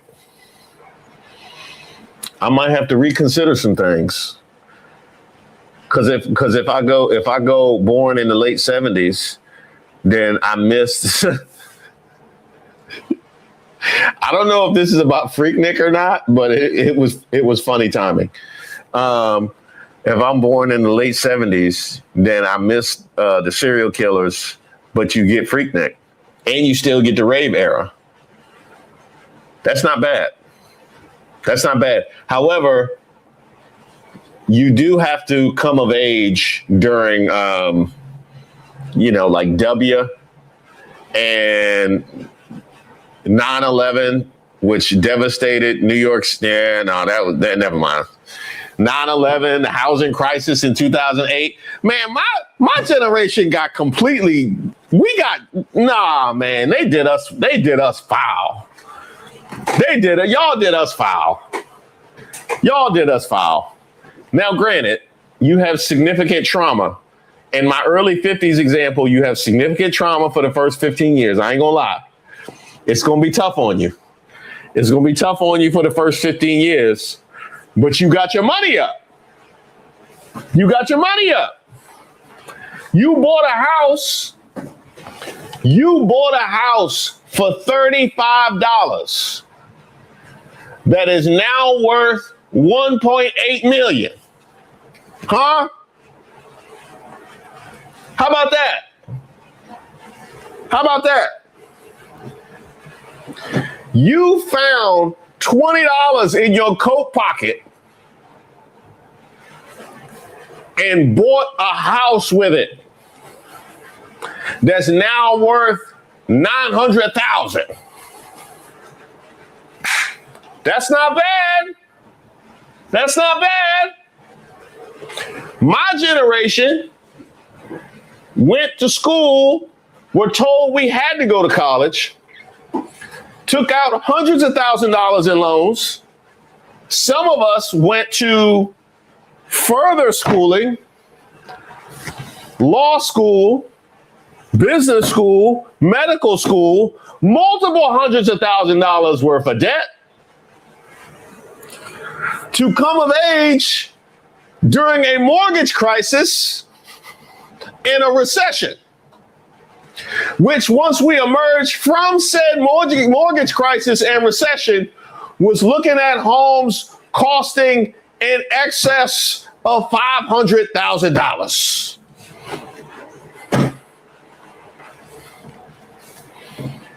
And then got to deal with the early 50s babies who are our parents talking about we lazy.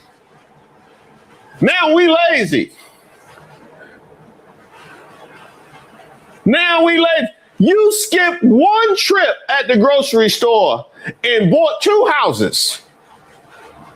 You downgraded from steak to chicken one time and bought a house with the difference. We looking at 500,000, and you talking about somebody lazy.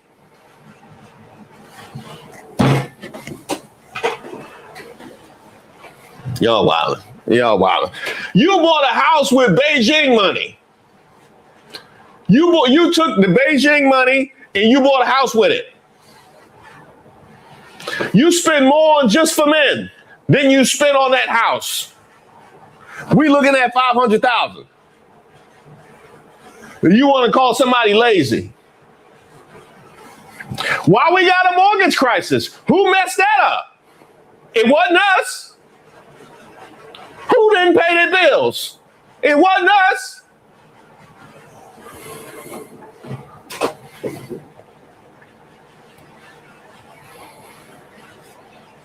Don't get me started. Don't get me started. Hey, I said if I could pick any time to be born, I would go with the early 50s. That don't mean I don't ride with my people. I know what the struggle of the early 80s. I know all about it. I know all about it. They did us filthy. They did us absolutely filthy.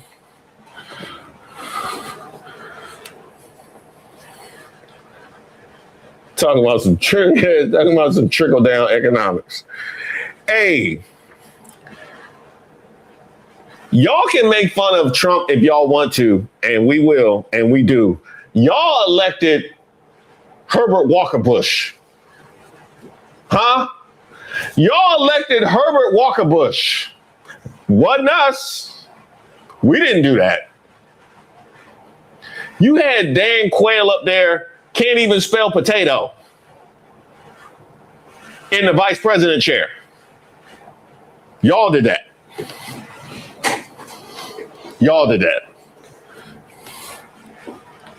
Hey, W sound crazy, but at least he could.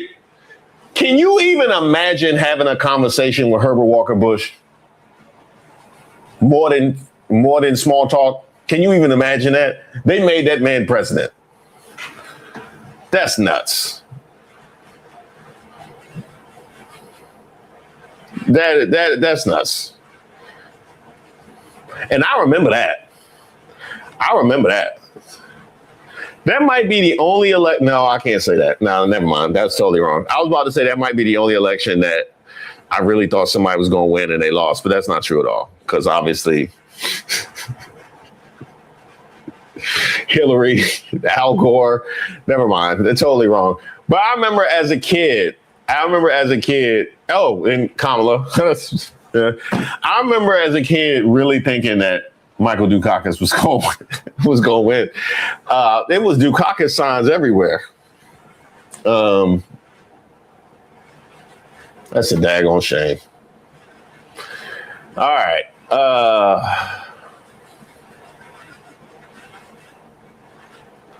Let me see if we got any. Let's see. Wifey, girlfriend, please forgive me. I just had to say it one time. Reese is cute. I'm done now. Oh, thank you.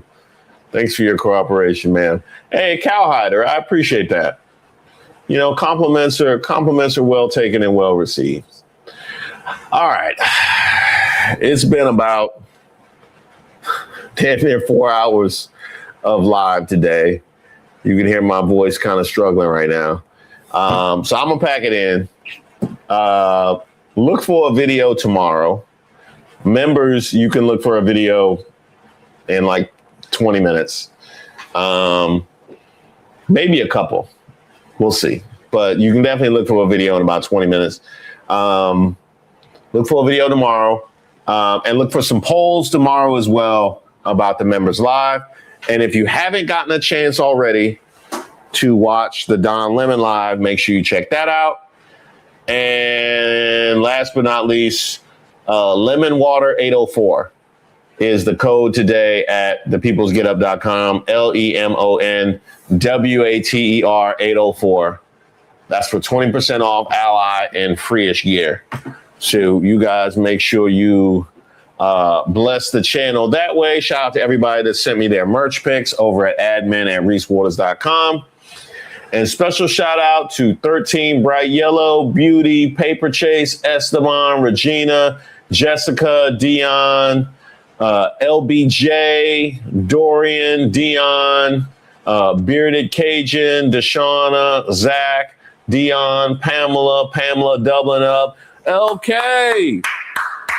All right. Getting that Reese's Lounge together.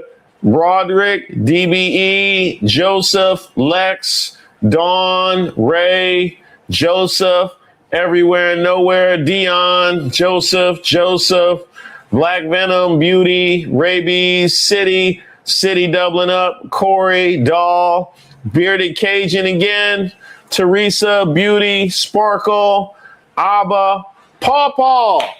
All right. Paw doing it big. Paw doing it big. Beauty, LDS, and Cow Hider. Thank you guys so much. I'll see you guys tomorrow for that video. And of course, if you see anybody talking trash, make sure they know that I have daughters. And soak your feet.